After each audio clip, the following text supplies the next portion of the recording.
Dude, you're rolling through town. Chris, never thought we'd have this for a while. No. It was just coincidence. You just 100% coming through town to pick up some Christmas gifts for your company, and here we are. I was like, dude, gotta come over. So why don't we just jump right into it, man? Cool. Let's give yourself a little intro. You've done some pretty cool stuff in the military. You're doing some awesome things now. You give back to the veteran community. A little bit of all the above. Let's hop into it. I'm Chris Mann, born in Washington State, did 8 years in the Marines, did deployments in Iraq and Afghanistan, and got out and did a lot of charity work with Wishes, and now I work for the federal government again. Federal government again. Again. How was Washington growing up? What part? Central Washington, so kind of, it's called Wenatchee, dead center of the state, a lot of agriculture, kind of not on the terrible side of the state. There are some interesting parts of that state. Yeah. The state's wonderful if you're east of the Cascades. Okay. It's great. It's pretty conservative. It's a lot of agriculture, farming, outdoor stuff, hunting, fishing. We just get screwed with all the politics of Seattle having every bit of the population. So growing up there was awesome. You know, it was a small town. It's grown a lot since then because we've got hydro dams, so cheap energy. Yup. So all the data centers and all the tech companies moved in, you know, essentially forcing locals out. But other than that, I mean, the town's great. I love going back there to visit. So, yeah, just kind of always been in Washington other than the military. What year did you join the Marine Corps? 2004. Okay, so what month? Okay, so we're right on September 11th. Actually, I stepped on deck September 11th. Really? Yellow footprints and everything. I was like, hell yeah. Okay. So, yeah. What made you join? What was your reason for joining the Marine Corps? So originally, I swam in high school. Okay. And so I was actually joining, my uncle was Coast Guard, so I was actually depping into the Coast Guard to do rescue swimming. And when I got down to the recruiter and everything, and he's like, yeah, we totally do it. It's a 1 year wait. And I was like, yeah, I know myself, and idle hands are the devil's playground, and I knew I'd be in jail before that 1 year. And so I went in, and I had two buddies that were like, oh, we depped into the Marines, blah, blah, blah. I walked in, the Marine recruiter and was like, let's just hear what he has to say. And he's like, walked in, I had long, shaggy, like stoner skater hair. And he's like, get out, you wouldn't make it. And I was like, right out the gate? Yeah, 100% Jedi mind trick. And I was like, no, I'll do it. Oh, yeah, no, I'm in. And like 26 days later, I was on the way to boot camp. God, recruiters are the most craftiest human beings on the planet. He played me to a T, knew exactly what I didn't need to hear. But then it was like, I was kind of a fuck up, and I would quit things. I would start something and quit it. And so then I'd get like my buddies like, oh, we'll see you in a few weeks. You're going to quit. And it's like, okay, fuck these motherfuckers. So that was pretty much it. It was like, you know, and obviously boot camp is hard, but at the same time, it's like one of the most entertaining 3 months of my entire life. And so, okay, so you're a West Coast Marine. Yes. San Diego. So you guys are getting issued sunglasses and sunscreen and everything, right? Watching the airplanes fly. You guys get to go to baseball games, I heard. Allegedly. I didn't. Apparently not me. I got Firewatch a lot. Oh, yeah. And I got overnight. Yeah, but no, it was like, I'd never been to California. I'd been out of Washington, like, to Oregon. So it was just really a wild experience with that. And then, of course, I grew up, it's ag, so it's Mexicans and white in Wenatchee. I'd never met a black kid in my life. Really? Until boot camp. Really? So it was like super wild that it was like, you just get the weird diversity. And you're like, it's forced assimilation, I guess. Mm-hmm. But then you think back and you're like, man, dude, those were some crazy memories. Like, and then you think about the drill instructors that you're like, dude, they knew how to play games. Enough to not get in trouble, but enough to get the point across sometimes. I swear, I'm waiting to get a drill instructor on here. I have to. They are the most sadistic human being on the planet. Yeah. Hands down. They love it. They love it. See, I feel that the majority of them love it, but then there's the other part that just absolutely hate being on the drill field. Yes. And those are the ones that are straight birth from Lucifer's asshole. And their whole job is make your life hell for however long they have you. And you have no idea what's even going on. You're a young kid. No. Okay, day one of boot camp. What's it like San Diego? What's a San Diego checking in and receiving, like, you know, because Paris Island, you're locked away. Like, once you go through across the bridge, there's no finding you. That's it. Yeah. So it's, I mean, fly all day, arrive at San Diego's airport, met by the receiving drill instructors instantly. And it's like in the airport? Oh yeah, at the airport. Okay. At the like you don't even make it to the what is it called, what's that organization, the USO? Okay. You don't even make it that far. You're like following along. You're like, okay, I got to go, and you just hear them screaming. You're like, oh, please don't let this be for me. Please don't let this be for me. Like you want that guy. Yeah. So instantly on the bus, the depot is it holds a field or a fence with the airport. Mm-hmm. Yet they drove us around San Diego for like 45 minutes to an hour. Do they really? Head down, everything. So you're tucked, not knowing where you're going. You don't realize you went literally a block. They just drive you guys around? Drive you around. Okay, this is okay. I swear they're just showing you off. But it's to like disorient you if you try to like dip out. Okay. Then you realize like the next morning you're like, that's the airport right there. I landed right. Yeah, like I see guys leaving. Yeah. Every day you watch. That might be the hardest thing about San Diego, is watching planes fly out coming and every going day, and you're like, 2 months, 29 days, and 4 hours. Mm-hmm. But yeah, so they just run you around, and then obviously it's like 8:30, 9 o'clock at night. Shave your head, take your stuff, issue you like the base, 2 camis and your sea bag, and then run you around all night, allegedly getting shots and stuff. But it's just destroy you. You're so smoked after like the first, just exhausted. Mm-hmm. In hindsight, I would have slept on the plane, but I was so like, oh man, kid in a candy shop. I'm going to be a Marine. Stupid. Yeah. Dumbass. Yeah. 100%. Should have slept. 100%. How are your drill instructors? So we had one dude, the sadistic Satan's asshole. Yup. Got relieved halfway through our first month. And everyone was like, oh, thank God. Then he became a senior in a different. So it was actually like, it was all like theater, I'm sure. Uh-huh. But he became a senior. And then we got the young guys. But like our, what do they call him, the heavy? Yeah. Cool dude. I mean, he was intense as a motherfucker. But it was one of those, like you could tell he was respected by the other drill instructors, because if he said something, none of them would do. I mean, even from like other platoons. He kind of was like that right below the seniors, like the seniorist of like the, okay. Cool dude. And then our senior didn't really come around much, because it turned out he'd gotten assaulted by a recruit like a year before, and it like shattered his whole face up and everything, like butt stroked a bunch of times with a rifle at the range. Yeah. We found all this out when obviously I didn't know it until we got back, and my mom's like, oh, this was your drill instructor. We heard stories about him. And I'm like, what do you mean? Like, read the articles, and it was like, oh. No kidding. Dude, just straight dude on the range, just snapped, huh? Snapped and just started, and it was before he was a senior, so he was actively involved, and it was just like, oh, that dude's, damn, no wonder we didn't see him much. He was probably doing like medical stuff. Where's your guys' rifle range? It's in range, so at Camp Pendleton. So they bus you. Oh yeah, so we do the first month, which is pretty much basic, a confidence course, some PT, learning drill for the first month. And they've switched it up now, but the second month we did field month, go up to Edson Range for an entire month. So we would do the humping, the rifle range, everything up there for an entire month. I didn't know that. And then third month they'd bring us back down, final drill, uniforms, everything like that.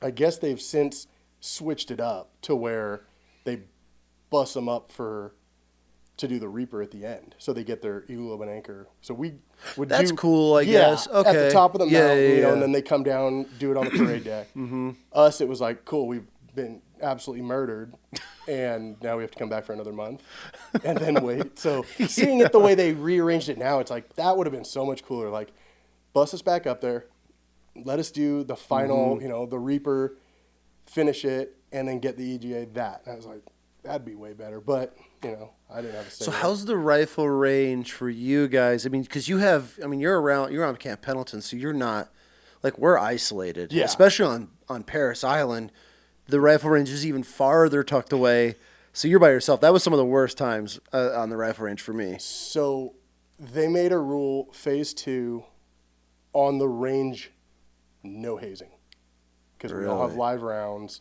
They weren't risking it. They weren't allowed to yell. Really? Oh, yeah. It was one of those, like, I think they've had some people, like, pop off or something, because it was, like, one of the newer DIs would start yelling, and you'd see, like, all the heavies, like, come over, like, No shit. Bring it down a bit. And so, yeah, so we couldn't. as long as we were on the range, no hazing, no real scream. Like, they would talk with a very firm tone, but it was like they just would wait till you turn your rifle in, and then you're fucking dead for the rest of the day. Okay. I thought you were mad they like were just while you were up there. No, just on the range.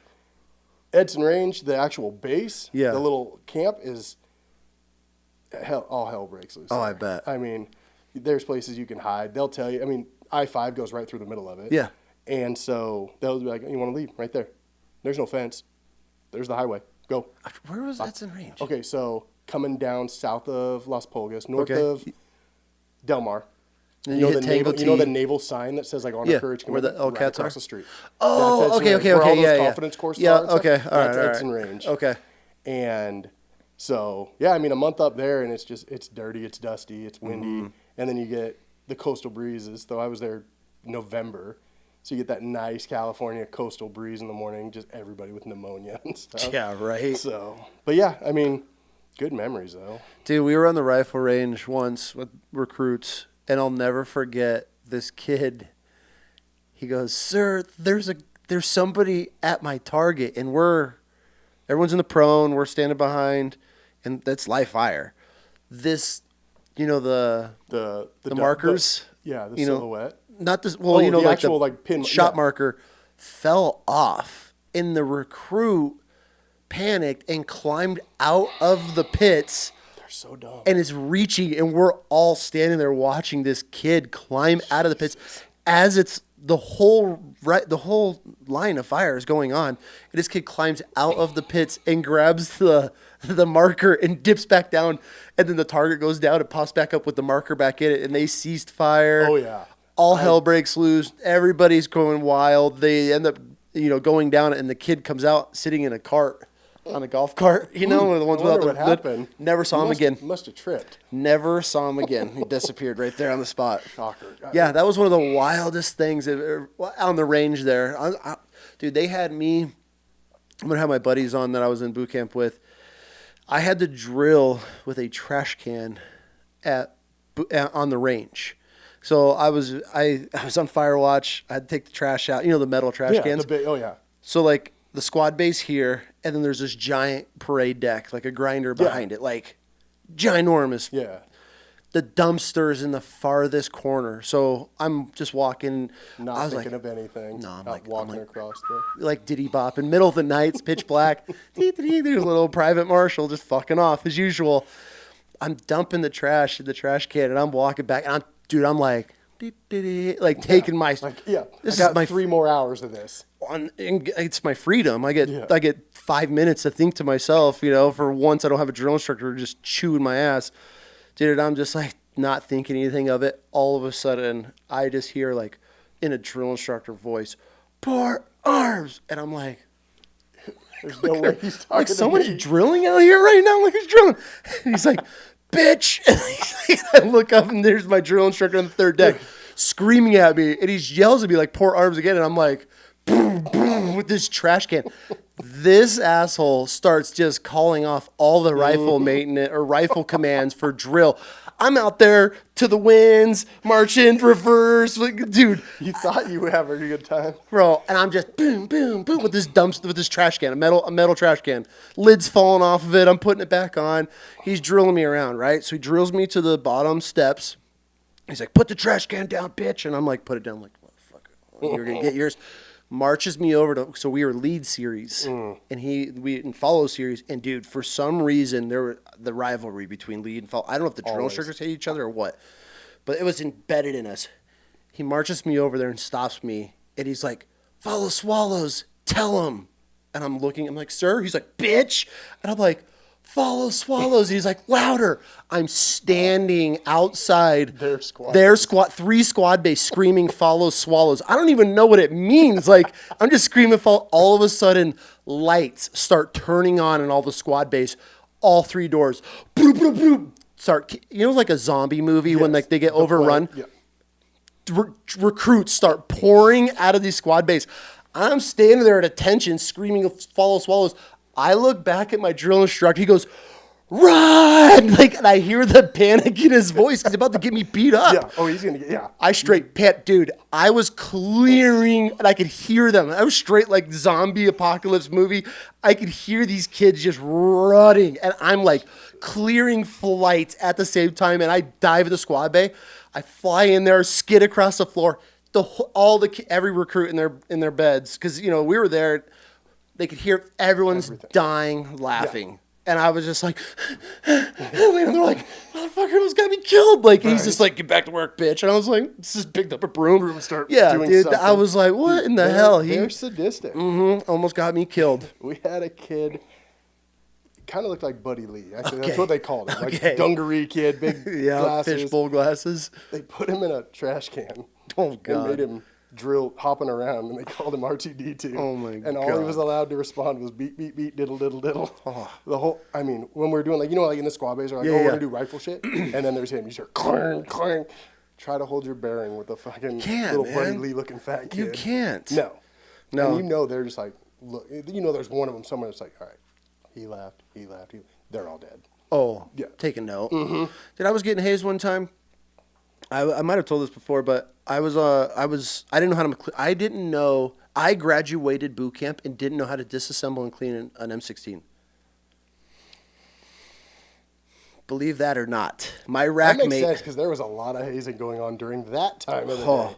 My rack mate knew my combo and would undo his and undo mine. So when they would like prepare for rifle maintenance and everybody like prepare for rifle maintenance, I'd be like, fuck. My prepared for rifle maintenance, I'd start taking my cover off, undo my blouse, empty my pockets, and I would go stand on the quarterdeck waiting to get hazed. And I would just stand there. And it got to the point, and this was the whole boot camp. I was that recruit that they would take to all the battalions when a new battalion picked up, and I did the demonstration. So every week when a new battalion picked up, the drill instructor would be like, let's go. And I just follow him around. He'd be walking. I'd be running behind him. And I'd be standing there. They walk at the world's fastest pace. Yeah, where I'm running, and I'm 6'3", and I'm still running to keep up with this dude. To keep up with the 5'2" Mexican dude that's just hauling ass. Follow series, lead series, all 3 decks. And I would just get hazed. And now I was the demonstration Marine until I graduated boot camp. And I graduated, and I did not know how to disassemble my rifle because I never learned how to clean a gun or anything, even on the rifle range, dude. It was insane. And so you couldn't break me. So we got this new drill instructor like 3/4 of the way through. He was young, like just graduated school. Yeah. Didn't know how to count down. He'd be like 100 to 1, and like we're just like, what the fuck? Like, you're like, I haven't even gotten a sock off yet. You didn't even bend over to get your blouses off yet. A blouse. So he's hazed me one day, and he couldn't break me. Like I was just a machine on the quarterdeck, and he says something to me, and I looked up with a smile, and he grabs his cover and boom, and it bam hits me at the top of my head, and it falls right in front of me.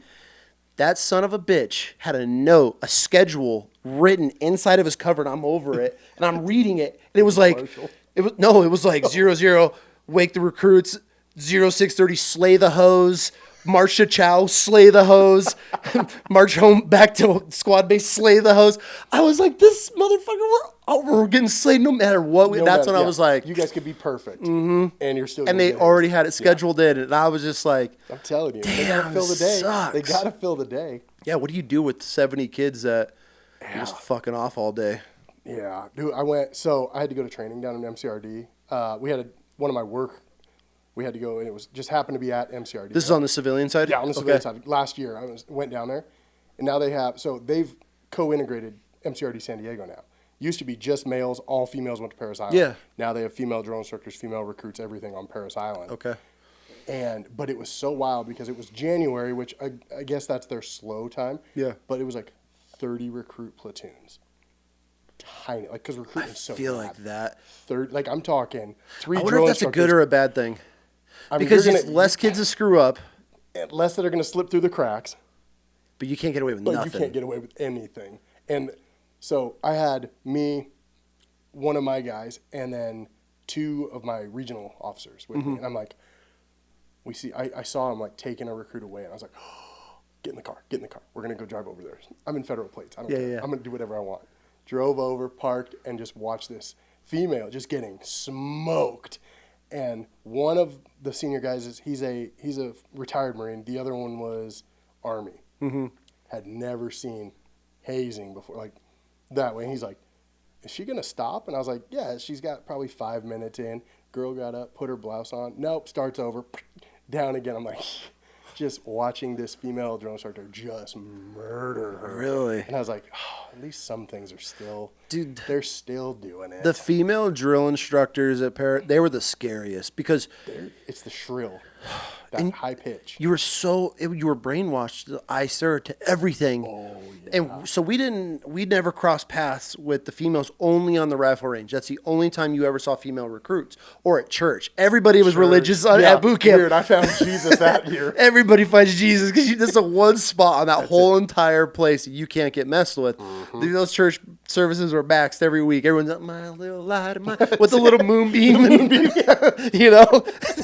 Dude, I volunteered. I was like, I'll be the prayer leader or the lay leader, whatever. Like, give me another 2.5 hours after church. I'll lead service. Yeah, I don't care what I'm doing. Yeah. I don't give a shit. I'm going to church.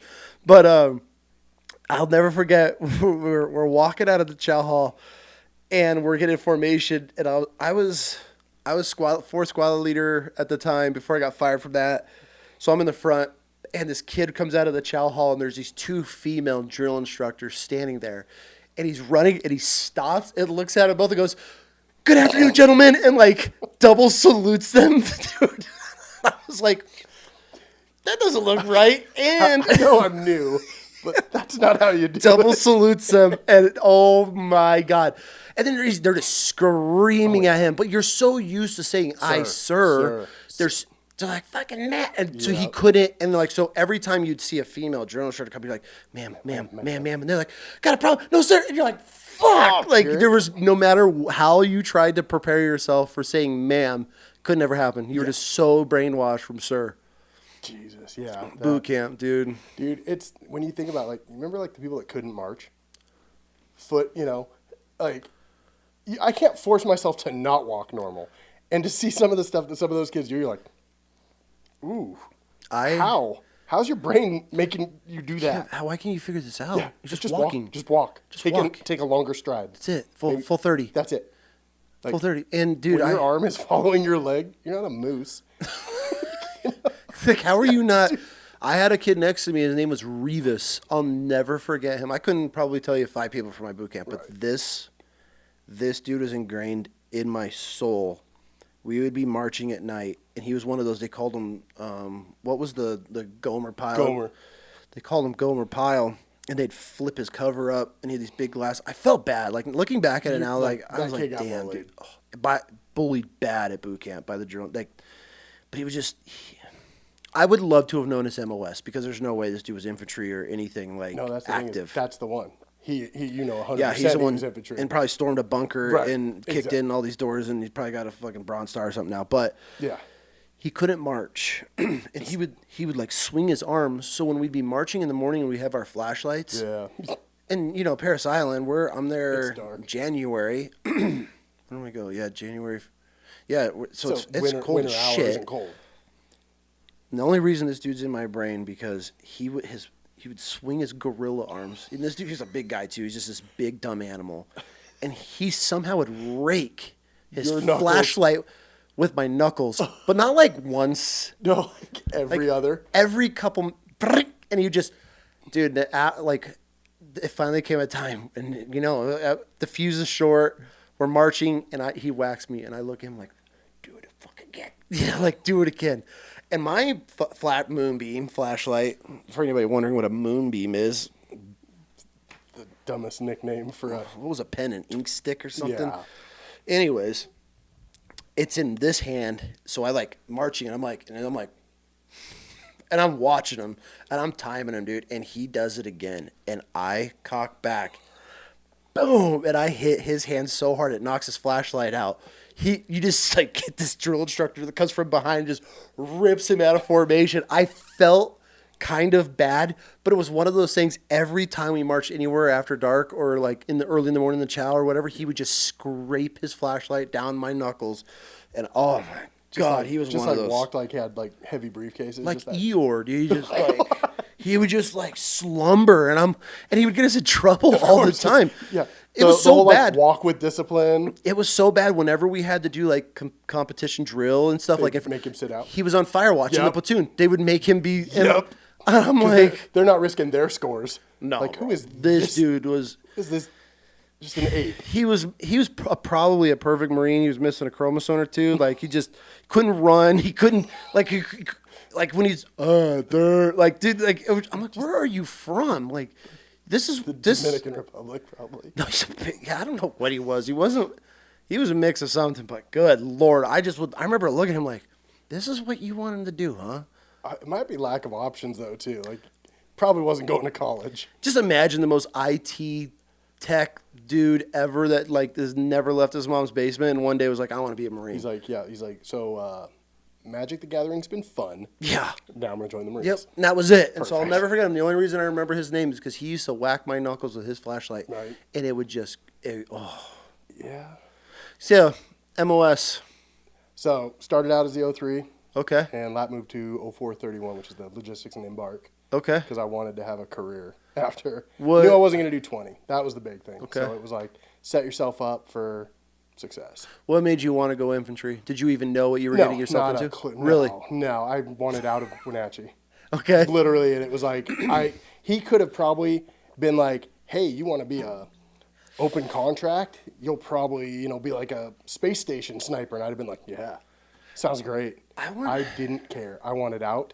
Find me a job that had an opening. Yeah, and that was it. Fastest out of there. That's literally like 30 days.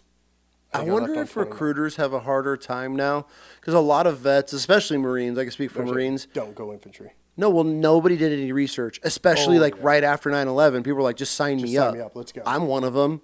Just let's just go. What quota do you have? What do you? And it was like, the recruiters are playing 4D chess. Oh, they're like, okay, I'm going to hold you back for a month so I can make my quota, and it's a house of cards with them. It's like moving, sure, And then they're like, oh, I want to be infantry. I'm like, yeah, but I can get you out of here earlier if you become an ammo tech, and you'll be with the infantry, be a combat cook. Yeah, you're going to be a chow. How did you sell somebody on that one? That's the one I've always been a little curious. Like, did you sell them, or were you like, all right, look, you barely passed the ASVAB. You can make a PB&J. Like that's what we're gonna give you. You could put this tray of already pre-made shit in a steamer. That's what you're literally like. I've always wondered if like somebody like I'm sure there's some people like culinarily why they're like, oh, I want to go to. There's like, no way. There's no way. I'm trying because I know a buddy of mine that I was in with, and when I got assigned to MEF towards the end of my career, he was, God, I think he was a gunny or a master sergeant.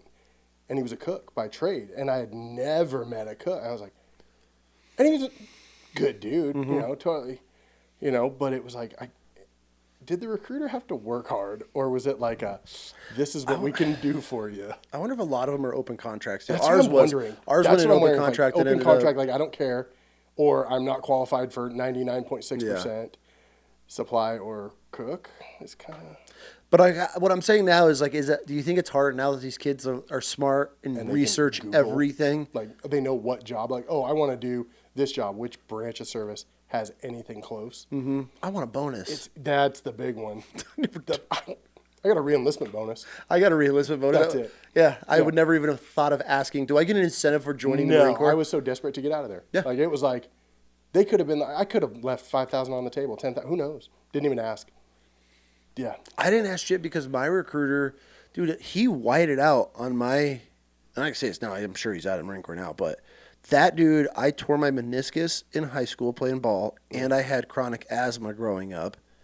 That like went away and everything? Yeah, it was just, when we left and moved to upstate New York, that's when it just literally overnight cleared up. Fresh air. But it's in my medical records. Right. Like I used to end up at the hospital and it was fibrillator thing, breathing all night. Like I'm talking horrible asthma as a kid. He sat me down after hours. He had me come in, and he sat me down, and he was like, "You want to be a Marine?" I was like, "Yeah, like I'm going to get out of here." And he's like, "You need to shut the fuck up. What I'm doing right now will take both of us down." I was like, "Oh shit." He's like, Dude, literally, like, he cut little pieces of paper, taped them, photocopied everything. It was perfect. And he's like, you never had asthma, never tore your meniscus. Do you understand? I was like, yeah, roger that. And, that's when he warned me. He's like, when they do the amnesty period, you're going to see people that stand up. He goes, you shut your fucking mouth. And that's what I was talking about with Frank. I was sitting there sweating, and they're like, we know everything. And he was like, they don't know shit. If they knew, you would not be there. And all these kids were raising their hand. I was like, oh, my God. Dude, what's funny, too, is like, you know how they're like, oh, how many times did you smoke weed? Like, okay, first off, it was high school. I smoked every damn day. Anytime I could get $20 together. Right. But no, I only did it like twice experimentally on my car. Yeah. Then the amnesty period. We know you've smoked. I'm like, God, like sweating. And I'm dudes were raising their hands. Should I admit, like, oh, they're going to drug test me. Like, wait a minute, I'm clean. Like, I've been clean for a couple of weeks. Yeah, long enough. Long enough for niacin to work. Yeah, my recruiter was like, you got to go now. Start chugging niacin. Like, I mean, he's my recruiter. I got recruited by one. By the time I came back on boot leave, totally different recruiter, dude. But this dude didn't give a fuck. Yeah. He was going through a divorce. He just wanted to party. So recruiter's leave was fucking great. Yep. We'd come in, he'd be drunk, passed out on the couch. Oh yeah, he'd sleep at the office because his wife was like, she didn't want anything to do with him, and so it was like, that's a perfect scenario. 100%. Just do whatever you want. Try to bring in some leads. I'm going to bed, kind of thing. And then the junior recruiter, that dude, I feel bad, but he eventually tried to kill me and the recruiter. He showed up to the recruiting office with a trunk full of guns, and luckily the security cameras picked it up. What? We bullied him. Because I met him when I was on boot leave. Then I came back like a year and a half later, and I was a 2-deployment Lance Corporal. Okay. Got 30 days of boot leave. I was like, after my second deployment, I was like, go back, do some recruiter assistance, just chill out. See your salty assault. And he had no deployments, no nothing, and he was a sergeant. And I was like, I'm going to take full advantage of this. And I don't want to say we bullied him, but we bullied the shit out of him. And then he pretty much was like, he snapped and was going to kill me and the recruiter. Oh my God. And he then got picked up by the cops because he had a trunk full of fucking fully loaded guns outside of his office, like waiting for us to show up for the day.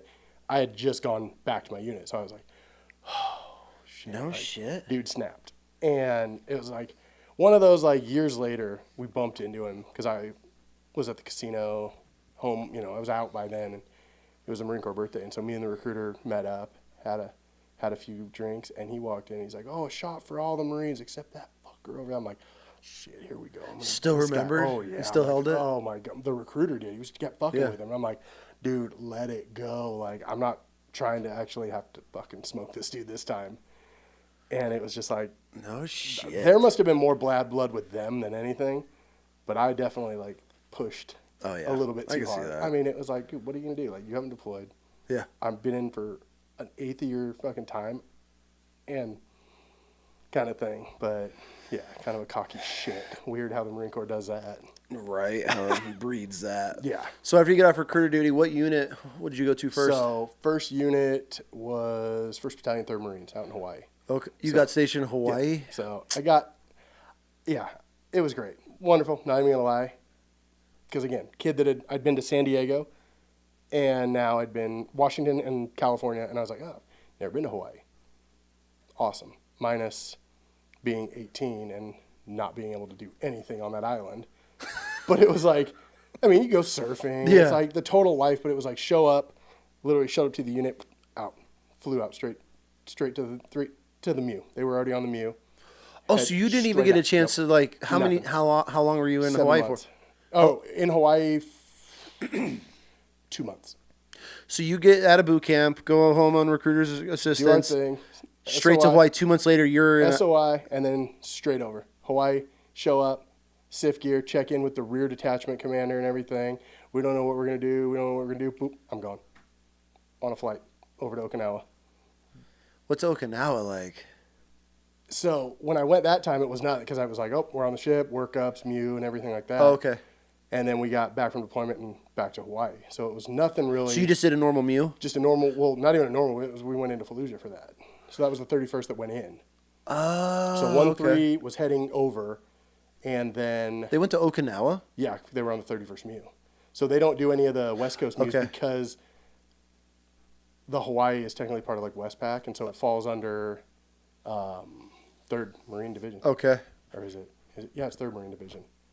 And so that falls under Okinawa's purview. Hawaii. So you flew straight to Okinawa and got on the MEU there? Yep. How long were you in Okinawa for?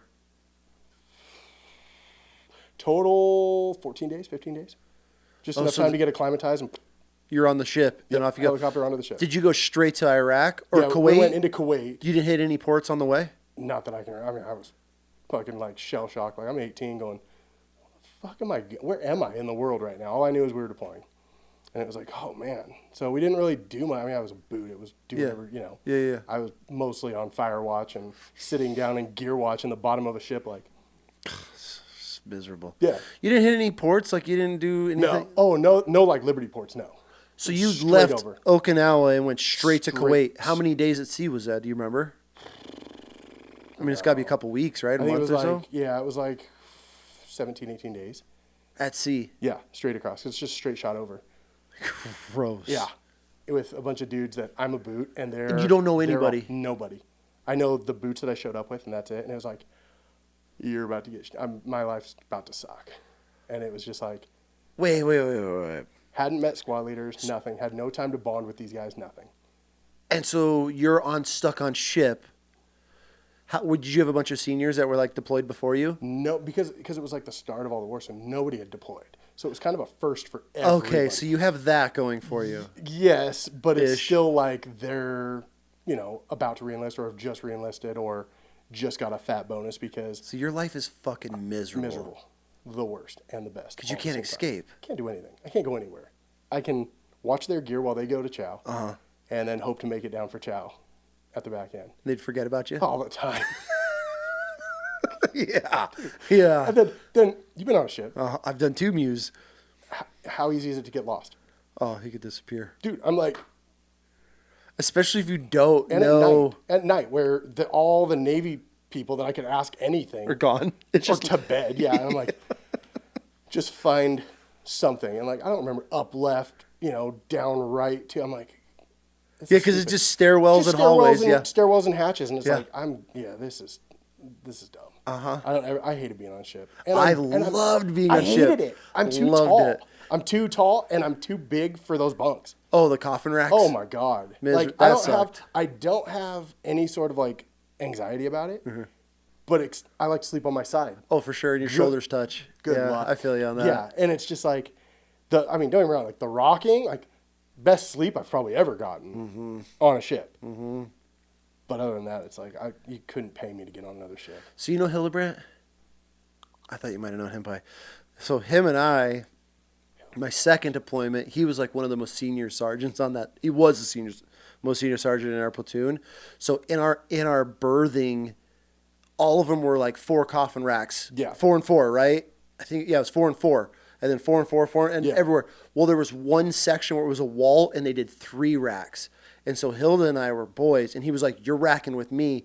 So he took the bottom bunk, I took the top one, and we left middle for gear. We left the middle for a TV and gear and everything. So, and then we had a wall, so we didn't even have other rack mates on our side of us. So we would literally set you up guys like had your own little mecca. Mm-hmm. Nice. And then I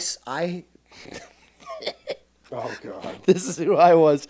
I'm laying in my rack one night, and we didn't, so it was a top, so I had a lot of extra room, but there was pipes and everything above you. Like, I had probably like, foot and a half, 2. I could sleep. To reach. It wasn't a normal coffin rack where I couldn't sleep on my side. Like my first deployment sucked. And so I'm laying there in this rack one day and I'm like at night and I'm like, what is this? It's just a rubber tube, big rubber tube. And I'm like, I'm feeling it. I'm like, it never moves. It was never vibrating like there was water in it or anything. And I'm like, what the fuck is this?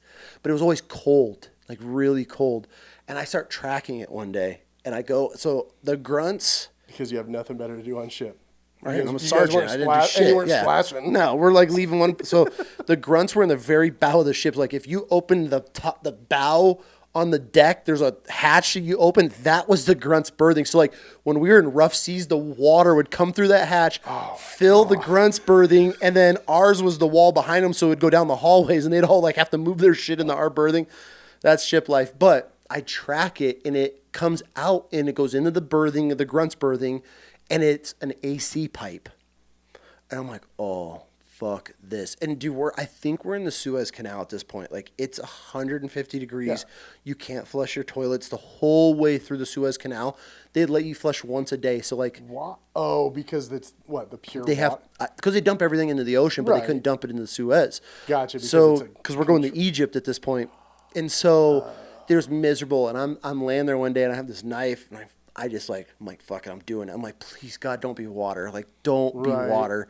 And I'm like pushing, and it goes pop, and I pull it out, it goes poof, like ice air just pouring out on me. Dude, my curtains would blow. Like, you'd walk in, my curtain would blow. Like, oh man, I need a blanket. Dude, the grunts were always bitching about how hot it was. I never said shit, bro. No, never said shit. That's ship life. Every They're time like, damn, AC's out. Yeah, AC's out. And here mine is just blowing. And then we put a curtain up. So we had this ice box. We're in hoodies and sweatpants. And the grunts got their freaking doors open. They got fans, big fans in the hallway. And I'm just laying there. The combat boots and just freaking the fucking PT tropical blankets. Yeah. I'm trying to sleep with extra blankets tonight because I'm freezing. One guy in the Suez Canal that got a cold. Yeah, exactly. Sneezing and sniffling. Yeah, come out. I'd go to chow all bundled up. People are like, where the fuck is this dude working? And I'm laying in my rack. Yeah, dude, I screwed the grunts the whole entire time on ship. I took all the AC. Oh, and nobody said anything because it cooled down our whole berthing. So they're like... Yeah, nobody said anything. Yeah, so I ended up making out on that one. I was like, thank God. I was so nervous though. Oh yeah, that would have been a water line or something. You'd been fucked. Oh, done. Like, so every time we'd go to leave, there's no way you can hide like, oh, that's a puncture. Oh, for sure. Like, so we'd go to leave, and I would electrical tape it back up. So because when you had to get off ship, the Navy just has free reign of your berthing and everything. So I didn't ever want them to catch it. So I would just electrical tape it a couple times and go back to normal. And we'd get back on, I'd undo it, just poof, it would just. But I ended up cutting an X in it and like opening it up, so it would just blasted on me, blasted. No, I ended up making a hole in it. Dude, those ships are so like. It's funny how like they work so efficiently for how old they are. Amazing. There's not really that much like modifications. Like, yeah, I mean, there's the tech stuff in like the command center and stuff, but other than that, like those ships are just straight up bare bones, steel and you can literally cables. You can track the AC line all the way through the fucking ship. I would hate to be an electrician. I mean, there's probably got to be 500 miles of cables on those things, but and then they're gonna have to splice and cuts and turns and dude, we were my first deployment. You know how they do blue green. I don't know if you guys did any vert reps when you'd bring on supplies on ship. Did you ever do those? I can remember. We'd be in the middle of the ocean one day, and all of a sudden you'd walk out, because I didn't smoke, but I'd always go out and smoke breaks with my buddies and hang out and shit. We just pull up one day, and there's like a civilian like naval ship next to us out at sea, and they'd shoot the line over, and they pull the cables. I have seen that before. So I had to do Fleet Week. Okay. In San Francisco. Yeah. It was the last time I was like, I don't want to get on a ship. I don't want to get on a ship. I'll drive. I'll meet you guys up there. I'm not trying to do 6 days to go to San Francisco. No. But they did like one of those, what'd you call it? A vert. I think they're called vert reps. Yeah. They bring over mail, food. And you'd like watch it like across like the wire, right? Well, we'd line up green, blue, green, Navy, Marine, and you would have to like daisy chain all these supplies. Well, we do this one time, and like we're unloading these giant crates of eggs, like chicken eggs. Jesus. And we're like, oh, we're getting fresh eggs. Oh, fuck yeah, dude, we're getting fresh eggs. So we're all pumped, because they give you those the saltpeter powder bullshit. Yeah, powdered, and they just mix it. It's like spongy and bubbly and shit. And it has no flavor. And so we're all excited. We never get these eggs. And we're unloading cases of them. Upstairs. So I ended up talking to the officer's deck. And so I ended up asking my lieutenant, I was like, sir, you guys got eggs up there? Well, he's like, oh yeah, we have fresh eggs every day. We get cooked how we like. And I'm like, motherfuckers. Mm-hmm. So you guys are just getting shit on. Enjoy the slop, peasant. Not for long. So the next vert rep comes up, and so at this point, I talked about in the past, there was a Navy guy on the ship. He ended up like picking on one of the grunts. We beat him up. Not we as in us, but like the grunts beat him up, tied him to a pole, all this crazy shit, right? So they ended up The Navy wasn't even allowed in the bow of the ship, but like where we would vert rep on, it would come through, right, all the way through to us, and then it would wind up to the top, like somehow, however the ship was set up. But we start unloading eggs, bro. We start tossing eggs up flights of stairs, and they're rolling back down. Dudes are kneeing them, kicking them, throwing. There's yolk pouring out of these giant cases that have just eggs stacked inside of them. We fucked up every box of eggs that went on that ship because we weren't getting any of them. Dude, we would steal these. I stole a case of paydays.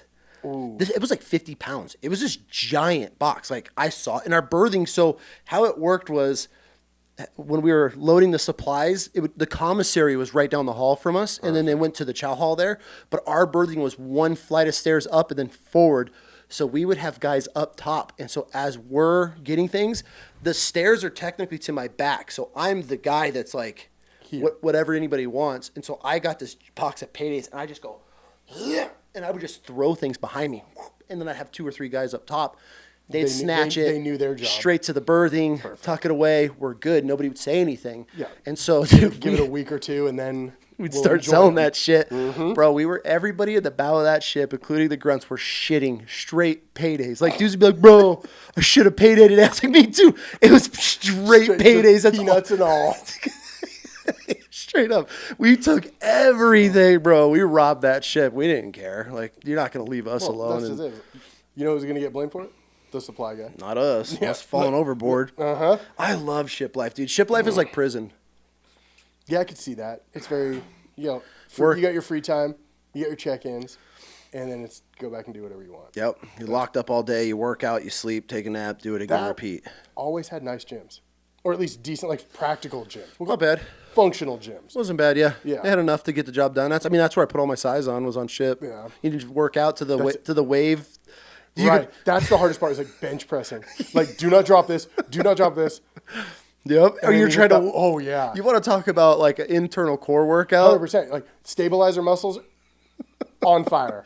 And then you're repping, and all of a sudden you're like, because the ship drop, comes up a wave, it goes back down. That was always weird. The weird feelings, or even like, you don't even realize it, and all of a sudden you're like standing, like if you stand still for too long. Oh, yeah. And all of a sudden you're like, oh, shit, what the fuck? Like, if you're constantly moving, you don't really notice it, unless it's like bad seats. Yeah.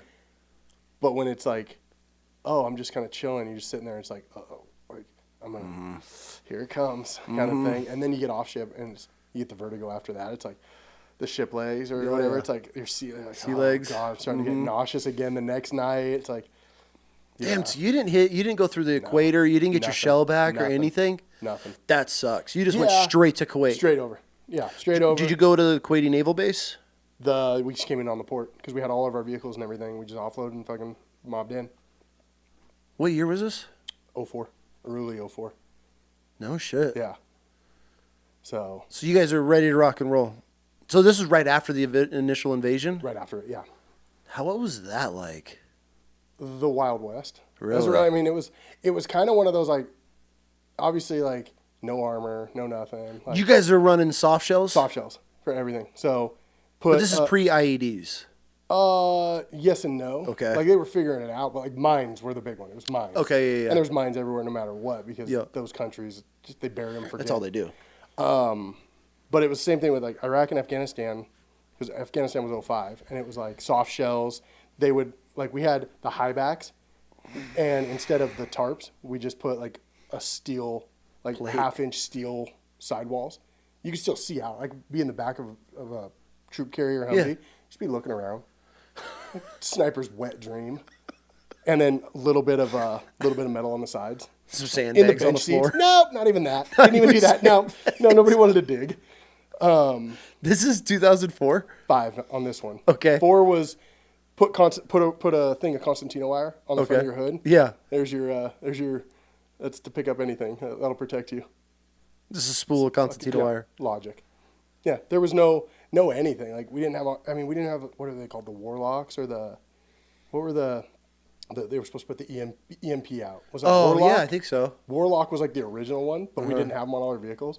So it'd be like, okay, to stagger them. Yep. And hope there's enough. You're close enough in your dispersion that you're covered. It's like, who's drawing the short straw, driving the non? Yeah. All right, 3 out of the 5 systems are down, so we're going to stagger it. Stagger it out, and there'll be a bubble. That's the Just logic. stay within the bubble so you don't get blown up. Yeah, don't get too far behind and don't get too far ahead.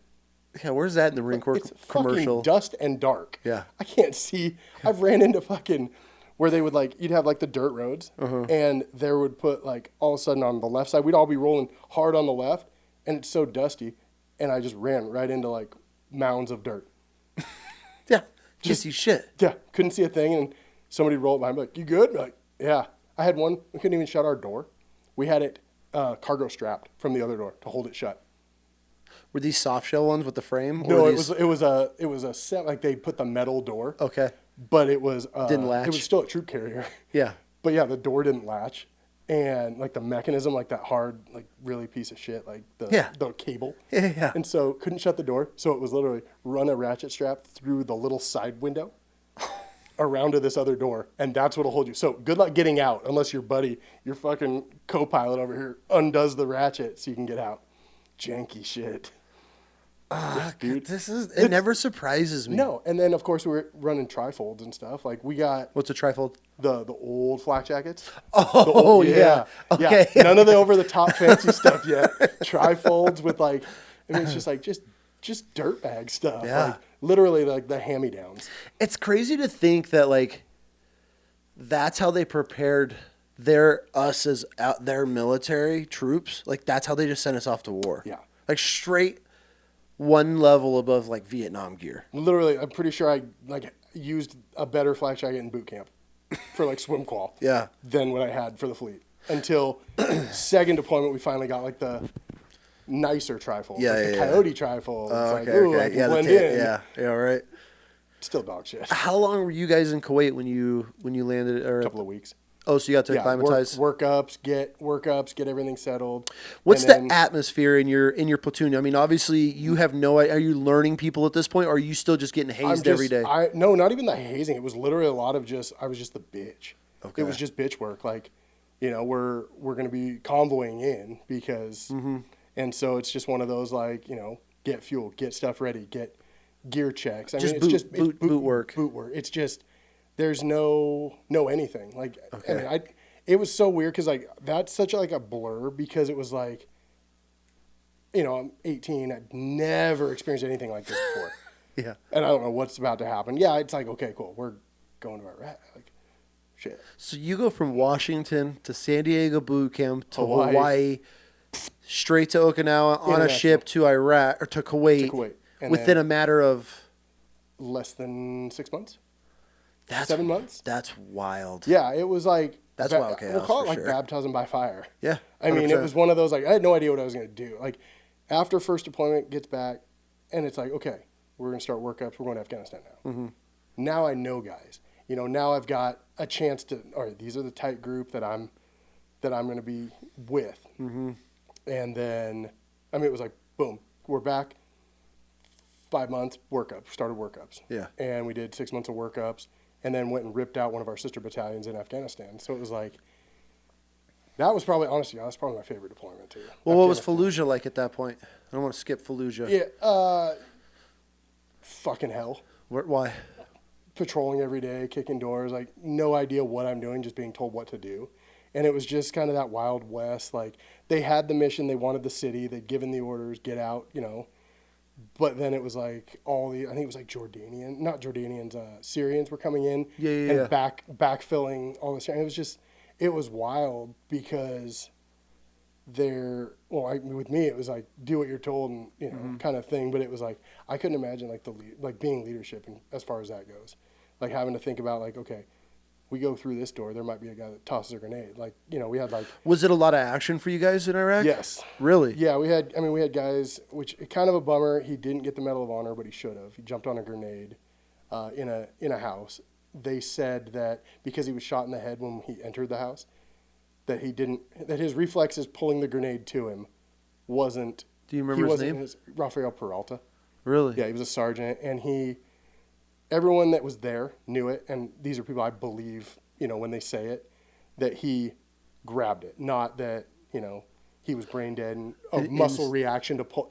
You don't. They pulled that bullshit on a guy like that? Yeah. What was his name? not Rumsfeld. Who was the Secretary of the Navy? I can't remember the guy's name, but yeah, they named a ship after him, and now he's a Naval Cross. He was in your platoon?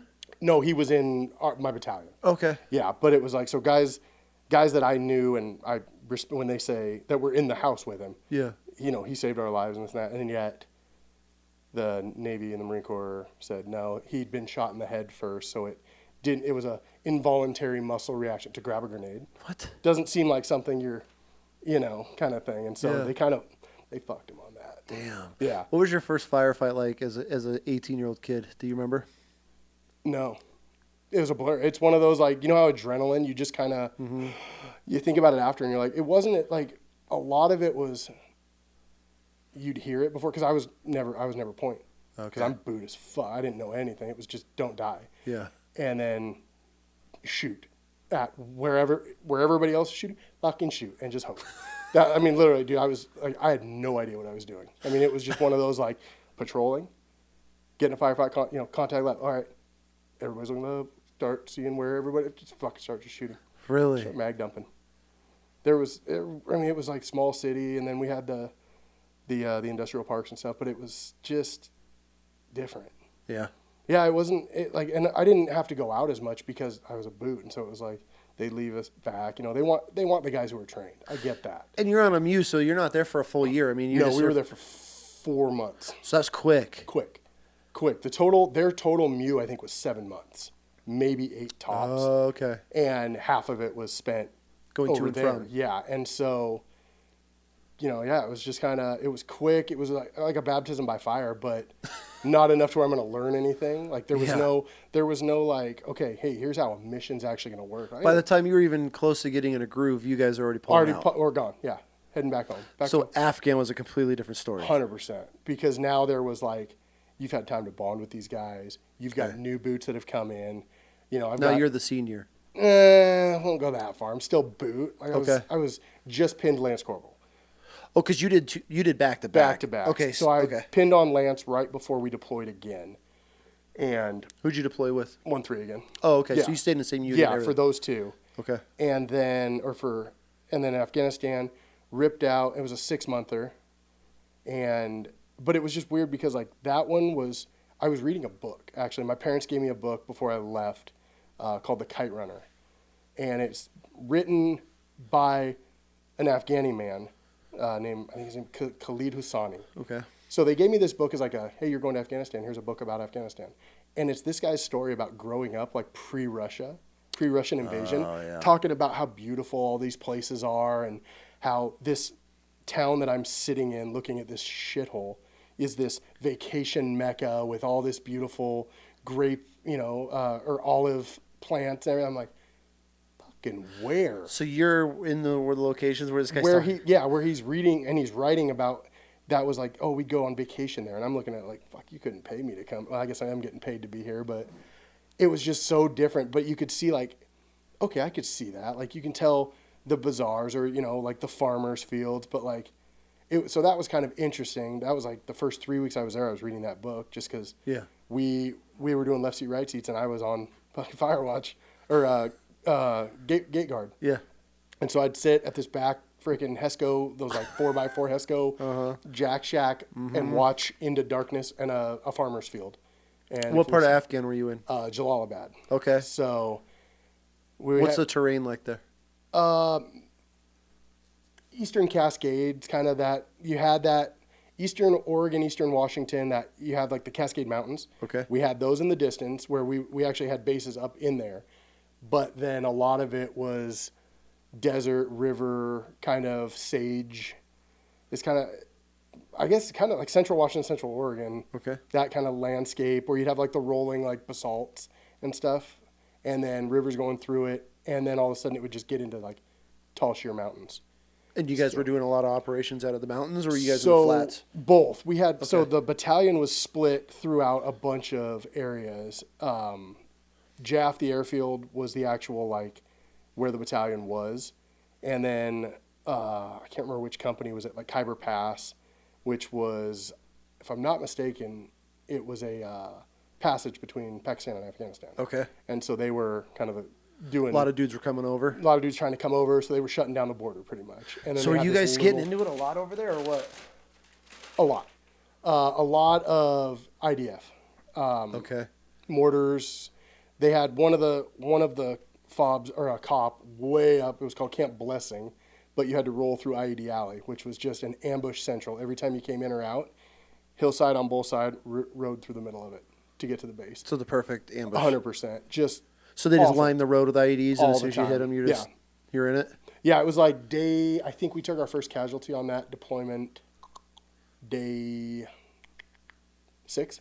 Really? Yeah, and it was, worst part was a good friend of mine. And so... Who was it, if you let me ask? Yeah, his name was Billy Brixey. So he was from Louisiana, good dude. Kind of the guy that kind of took... You know, you get that one, like, he's an older... He was like 22, 23, but at PFC. Okay. And then so like a little bit older, but like takes you under your wing. Mm-hmm. You know, when we got back, he was like introducing me to people and took me out to like bars and stuff. And like, it was just like the good, like older brother, like how a senior, not like I'm going to murder you and haze you. Just like a good like mentor. Cool dude. And then so him and his platoon went up to Blessing, and that was where they were at. And yeah, I want to say it was like a week. I think we were in country for like a week. What happened to him? IED, double stacked. And so the platoon there revived him a few times before they got him on the bird, and they just couldn't keep him alive, kind of thing. So yeah, that's rough. A weekend. What's that do to morale in the platoon? Oh, well, I got benched after that because my staff sergeant came in, and we were already asleep. I didn't even know that anything had gone down because we were probably 3.5 hour convoy away. We'd split out through all these cops, and my staff sergeant wakes me up. He's like, "Yo, come out here." I'm like, "All right, what's going on?" He's like, "Hey, just so you know, your boy, he got fucked up." And I was like, "What do you mean?" And he's like, "I'll let you know more, but just know he got fucked up." And I was like, "Fuck, what the fuck?" So then I'm not going back to bed, and I just was sitting there on the porch, just like we had like a little fucking stoop outside of our tent, and I was like, he comes back, he goes, "Yo," he goes, "come walk with me." I'm like, this dude like murdered me every single day, like hazed the shit out of me. You're a piece of shit. Fucking, I think he called me a woo, a waster of oxygen. I never heard that one. Dude, he'd be like, "Where's my woo? Where's the woos?" And there was 2 of us. It was me and my buddy. We were just shitheads, young shitheads. But he's like, "Come here, shithead. Let's take a walk." And I'm like, "Fuck, that tone's different." Yeah, and he's like, "Yo," he goes, "Your boy didn't make it." And he was like totally cool, and like it wasn't like the, "Oh shit, this is your fucking crusty ass 18-year-old staff sergeant who hates fucking everything because he keeps getting passed over." Mm-hmm. This is like a dude who's like, "Hey, take a minute, Well, I went straight into our Terps tent and just started throwing hands. So it wasn't even his fault. He wasn't even involved in it. But you wouldn't fight your Terp? Yeah. No, not just mine.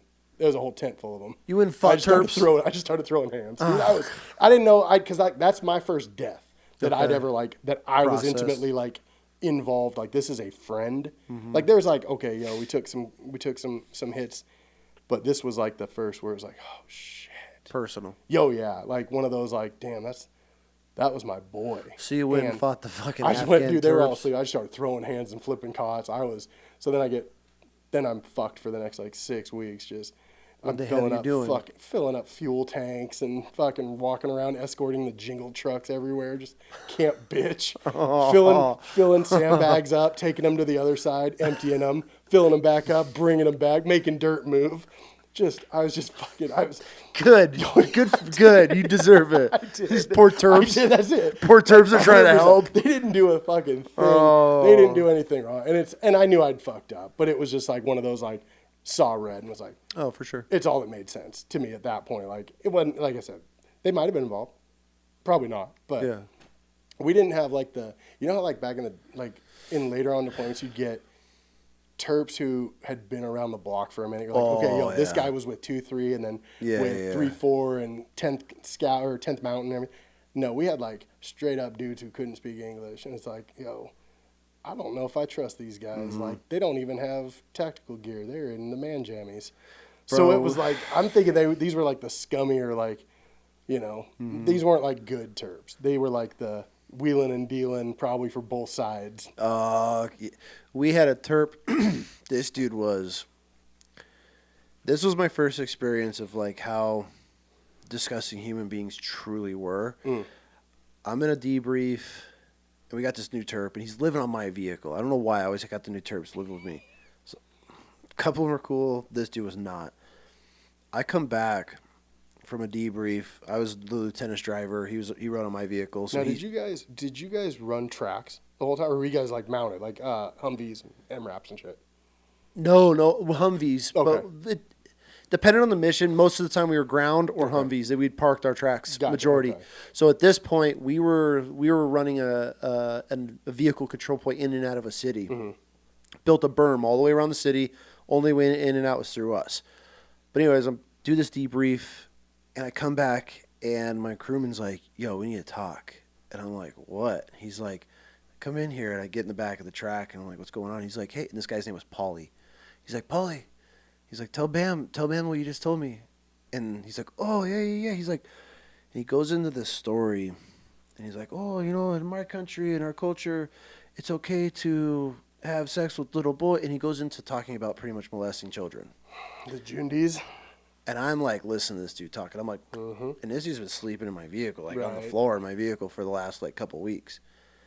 And I'm just like, like, hell no. Right. As soon as he finishes up his story, my lieutenant, like, flips open the back hatch. And I'm like, "Sir, come on in." I'm like, "Paulie, tell the sir what you just told me." And he tells him, "Dude, this dude, I'm going to go to hell for the shit we fucking did to this guy." Dude. But we made him sleep outside. I mean, I'd wake him up every morning. You know the Hescos, how they had that, we call them the candy canes, the big metal that would hook them together? Yeah. Bro, I would pick one of them up in his sleep bag and just check to see if he was alive every morning. Like, we couldn't get rid of this guy. Like, he was horrible. They bring in like barbecue pork one night. Perfect. And eat up, buddy. Yeah, I was feeding this dude doubles. Like, and then somebody sits down next to me like, "Paul, you know that's pork, right?" And he's like, no, it freaks out. But yeah, dude, he was like bragging about how, I won't even go into the details on this, but like, and people are gonna be like, "Yes, fucked up what you did to him." But like, if you knew, like, no, it's not what this dude, how he was bragging about like the details of what happens to these kids, of what they do, and how it's completely acceptable. Yeah. And bro, as soon as that next log train came through, we shipped his ass out. Yeah, it was horrible. But like, for us as like grunt units, Amtrak units, things like that, we're not getting like the tier 1 operator terms that you see in movies. You're not getting. They're carrying 8. You're not going to get the dude that's going to haul you back to the base. On a cart. This dude, when we first got him, he was so fucking stupid. I'd be like, "Paulie, ask him where he's coming from," and he would look at the Iraqi and be like, "Where are you coming from?" I'm like, Arabic. Ask this motherfucker in Arabic. I could do this.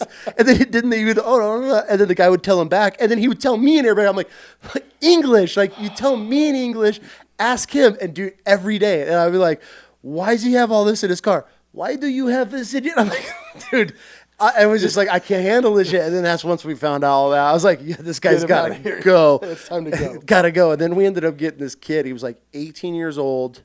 Probably, the ex-boyfriend of your old terp. No, this kid was solid. He was Iraqi.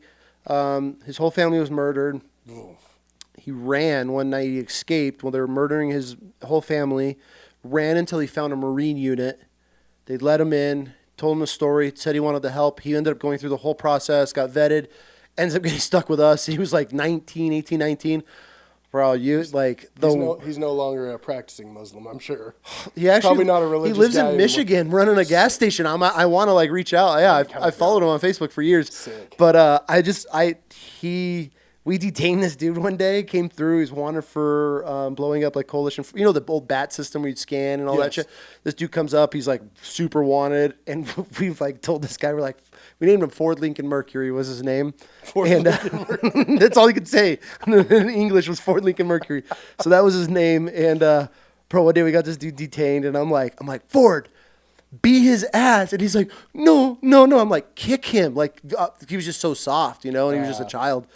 And so finally we're like working him up, and he's getting the courage, and he has a mask on and everything because he's all scared that they're going to find him. And finally he's like, okay. And then he goes around the corner, and he lets out the most feminine, god-awful curdling scream that you've ever heard in your life. Like, the bad guy's like, like looks at him, and then Ford just kicks him over. He like falls over because he's flexing like ankles and hands behind his back, and like the guy falls over, looking at him, and this kid just takes off running, like crying. I was like, okay, we're done with that. But he ended up sticking with us for the deployment. He was a good Terp, but as far as like had your back, absolutely not. Right. Like you just stuck him in the back and called him up. But call him up when you need him. We did not have the best Terps, but that was just hilarious. We would just beat this kid up so bad, like just mess with him, but like to like get him like one of us. He was just so like frail and didn't know what was going on. But we did not have the best experience with Terps. Yeah, that's the funny thing is like everybody's like, oh, we loved our Terps. I fucking hated most of mine. Yeah, like it's the same thing. It's like you're not gonna trust them. No, like you can be cordial. Yeah, but I'm not gonna trust you. The only Terp we had that was legit, we got on our second deployment. He was Kuwaiti. Oh, so Ishmael was his name. Completely different. And because that's when we were working a lot with we were training the Iraqi police and the Iraqi army to like start taking like, you guys need to learn. Right. So, and we put him in charge of all of them because, and dude, he'd come to us and be like, bam, him, no good, go. I'll be like, and they'd be gone. And he just every day, he was like, no, this guy. And so he was the only one that was trusted. I almost actually shot him one night. We're on post. On purpose? No, this motherfucker snuck up on us. I almost shot him. He snuck up on one of our posts that me and my boy were standing on in the middle of the night. We're watching this dude creeping through, and I'm like, oh, dude, we're going to smoke this dude. Right. So we're waiting for him. And this motherfucker, at the last minute, like literally as we go to hit this dude, he's like, bam, bam. I'm like, fucking Ishmael. And he's like, ah. He was over at we had the grunts. We were running a vehicle control point, and the grunts had the entrance control point. That motherfucker snuck off. I was drinking with the other Terps over there, and we didn't even know he snuck back in the middle of the night. We almost shot him. And we're like, get the fucking ass in here. Like, where have you been? He's like, he's all drunk, all tore up. I'm like, what is going on? We're in a war zone. Like, this dude sneaks back, like literally almost murked our Terp in the middle of the night because he sneaks back and pulls his little mask off. Yeah. The only reason we didn't shoot him sooner is because we couldn't see a weapon on him. That was the only thing that saved him. Grace. When he went and snuck out, he didn't bring his AK with him because we let him carry an AK. I actually have a picture. That's what Instagram banned me right now from a shadow ban. He's in one of the pictures that I posted with the AK. So this is the dude that's in Michigan right now? Mm-mm. Oh, okay. This is the I wish, dude. I wish I could find. Yeah, the young kids in Michigan. That's cool. At least he got some sort of like. Does he come over on a refugee status, you think? Or I have no idea. There's like a couple of years, like after out of the military, I get a Facebook request from Ford. So is that what his name is? He kept his first name. It has his Arabic name, but then it has like Ford Lincoln in it. Good and so for him. I actually got to see if I still follow him. If he still got it. But yeah, last time I checked, he's running a 7-Eleven or a gas station or some shit in Michigan. I was like, oh, good for you. And we chatted for a while. I'm sure I could pull up his. He's got all long hair. He's like this grown ass man now. It's cool. Love it. And I think, dude, it's a great way if you want to get a visa or 100%. citizenship. As long as they actually honor that agreement. For sure. For sure. There's that one. But yeah, no, that was the crazy part. I was like that, and then after I finally got ungrounded, we'll say. Yeah. Let's get back into that. But I mean, for that, I'm not gonna lie though, grounding wasn't terrible. Because the scumbag army dude that I had to help out around the base, they're what are they called, bulk fuel guys. Mm-hmm. So he'd be like, "Oh yeah, you're gonna receive this fuel. There's 5,000 gallons in that tank. If you don't receive 5,000 gallons when you download it, let me know." I'm like, "Yo, this guy's only got 4,400 gallons. Like there's 600 gallons. It didn't evaporate. It's fucking JP8." Yeah. He'd come over and you'd just see him start doing this. And I was like, what are you doing? What's this guy doing? He's getting paid out. Difference from the drivers. Because if he didn't sign 5,000 gallons received, they don't get paid. But they've sold some gas. So he was just like, I was like, oh, this dude's slinging gas? Dirt. He's just slinging differences. And he would offset it in his expenditures for the day. Oh, I had to fill this generator, that generator. So he'd just add a couple extra miles. And it would all eventually even up on paper. No, we definitely were probably missing like 100,000 gallons by the time that guy left. But dude, like anytime the truck, because they'd be like, oh, every one of the valves on their trucks, they put a seal on it, like an actual like click seal, and yet you're missing, and he'd be like, no, 5,000 gallons. You're like, no, bro, there's 4,600 according to the reader. Is this an Iraqi or an Army guy? Or Army, U.S. Army, National Guard, dirtbag. Okay, but they were just. I mean, he was just. I don't understand. He's selling what he would. So if he didn't sign, so they would bring the truck in. Who's they? The Afghan driver. So these were like locals that were transporting fuel from Bagram all the way to our place, and these big 5,000-gallon tanks, the jingle trucks, right? And they would sign. So obviously, when Bagram would seal them, they would certify 5,000 gallons entered your truck. When he would download them, because he had his fuel gauge and everything, it would read it all. It'd be like 4,700. Like, 300 gallons disappeared, but all the seals are intact. These guys know how to get in their truck. So they're stopping along the way, selling some diesel. They always had U.S. cash on them. Always. So they're paying off the Army Paying him off for him to say, yeah, I received 5,000 so gallons. So the Afghanis are slinging fuel out on their way up, and they're paying off the Army dude to fucking, so like $100 here, 200 there. Why not? Everything like that. And he's like, dude, easy money. You just write off a little bit. You know, like, I had to give, because he was filling up. He was the one fuel tank for our base. So every vehicle that came in got filled up. Every generator that needed, our floodlights, everything. Yeah. So he was wheeling and dealing, making it look legit. Like, So instead of 50 gallons, he's writing 100 gallons off. Exactly. Damn, I bet you that dude left with a stack. Good for him. I'm not going to say I had to send money home because I couldn't make it through customs because there was so much, but there was a lot. But it got to the point where it was like, they brought an empty truck in and wanted me to fill it. And I was like, get him the fuck off this base. Dude had a stack. Too much. Like 5 G's cash in an envelope. And I'm like. The Afghanis wanted you to fill it up for wanted me to fill an empty tank. They brought an empty tank in and we're like, I was like, nah, all right, it's gone too far now. Like. I would have done it. Oh, dude, I couldn't. I was so scared. Fuck the government, bro, and everything. I was so scared, though. We waste so much shit. It was like, okay, I could do $100 here, $100 there. How am I going to fucking hide 5,000 in crisp hundreds? Yeah, so you guys weren't in Amtrak's. You could hide anything. And that's where I figured out that dogs can't sniff through peanut butter. So my mom couldn't figure out why I mailed so many jars of peanut butter home. That works. But it was like one of those, like, that was when it was like, okay, this is like my 6 weeks. My timeout's over. I'm gonna start going back out and doing shit. Yeah. And they were like, okay, cool. You're gonna do puck pickups. A what? So they call them detainees now. So pucks, personnel under custody. Oh my god, dude! The acronyms in the military. I know, dude. Yeah. Well, and then we got told we couldn't use that anymore because it's insensitive. It's pucks? derogatory. Can't call them pucks. Yeah. Like, all right, but so I would, when they would capture somebody, like an actual known. One, like not just somebody they suspected. It was like, this is a known target. Yep. Me and my boy would hit Blackhawks, fly out at night, receive, then take it to Asadabad where they get interrogated. What is that like? You got to feel operator as fuck doing that stuff. It's one of those like, hell yeah, here I go. I was running just a 9mm because it was like, shit, be quick, hop out, receive any intel that they collected, and then take this freaking hooded freaking little man, get him in the thing, fly off. And same thing, you're all in night vision and everything. It's like, this is pretty dope. Until the one time we received a guy and his hands were cuffed in the front. They're always supposed to be in the back, even, so we can. And we're sitting here and I look back and my boy Pooh is sitting next to the guy. Is this a nickname, Pooh? No, his last name is P-O-U-G-H. Like, it was literally, like some poor guy got it at boot camp for sure, yeah. But I look back and the guy's got his hand over him like that. He was trying to fight detainee? him. Yeah, because his hands, he could totally move. Is he flexi-cuffed or handcuffed? Flexed. Okay. Yeah, no handcuffs. So it was just zip ties. Yep. Not even like flexi cuffs. They were like literally like zip tie loops together because that's all they had. They were out in the middle of a mission and everything. And I look over and I'm like, what the fuck? And this is in the back of a Blackhawk? In a Blackhawk. So the crew chief, I was turning around talking to the crew chief and he just goes, ugh. And I looked back and it was like, oh shit. And my buddy's like trying to like fight and like, and all I had was a 9mm. So I just walked up and fucking buffalo stamped him.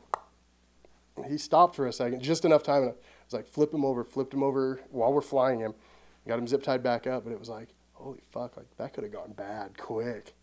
Just because his hands. I mean, he was like hands around the neck of dude. And he was like, because we're in the Blackhawks tied, the seats and everything. Oh, shit. Dude, it was like, but same thing. You're right. You feel operators fucking like, oh yeah, I'm like, hop off, escort them all the way to the dudes that don't have name patches or ranks on, but camis. I'm like, oh man, what do you guys do? What is this job? Yeah, like, And then you never see the guy again. I've been burning shit for the last 4 months. Yeah. What do you guys do? I've moved sandbags and made 3 different piles. What do you do? You have a beard? Yeah, exactly. Dude, Dude comes out and he's part like, of the military straight up like this? perfectly crisp camis. I'm like, but no rank. Doesn't even say U.S. Marines on it. Like nothing. I'm like, what is that guy? How often were you flying? Is that your sole purpose? So That was it. The whole second deployment was just that. Really? That, and I mean, we did a couple of convoys. Like it was just kind of like you're an extra body. Yeah. And you're gonna move sandbags and dirt because I pissed off my staff sergeant at least once a day. Did you ever have to burn shit? Were you guys burning shit at that point or no?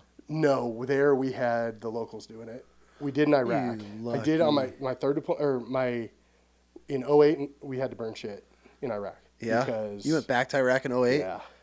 How my last boring time. was that? It was rip outs, dude. Well, actually, that was a good deployment too because I was in a leadership position at that point. So I was a corporal, and I got attached. I was with 12th Marines at the time, so the artillery unit, and they were like, "Yo, we're standing up a truck platoon. You're gonna attach to 3-4," and my chief warrant officer who I worked for on the mobility side's like, they have nobody that is deployed in that truck platoon to include the lieutenants, the staff sergeants, the sergeants. In 2008? None of them had deployed. They were all 12th Marines, like admin, motor T guys. Okay, so they weren't doing, they were with the headquarters regiment. So they weren't ripping out with battalions unless battalions needed bodies.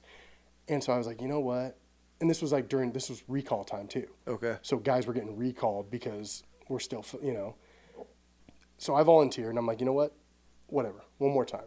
Let me go get a re-enlistment bonus. I'm right at that time. They pulled some strings. This is going into year 4. Okay, so you're re-enlisting for your second term. I extended to do the deployment so I could re-enlist over there. Got it. So, 2008. Okay. 8, 9. Let's see, when did we get back? 2007, 8. 8, 9. I don't know. That whole country blurs. Yeah. And there was no no gunfights, no nothing. And I was trying because I was on a mobile. I tried to find fights anywhere we could. Nothing. The most we heard was they were celebrating and they shot in the air. It was just running miles.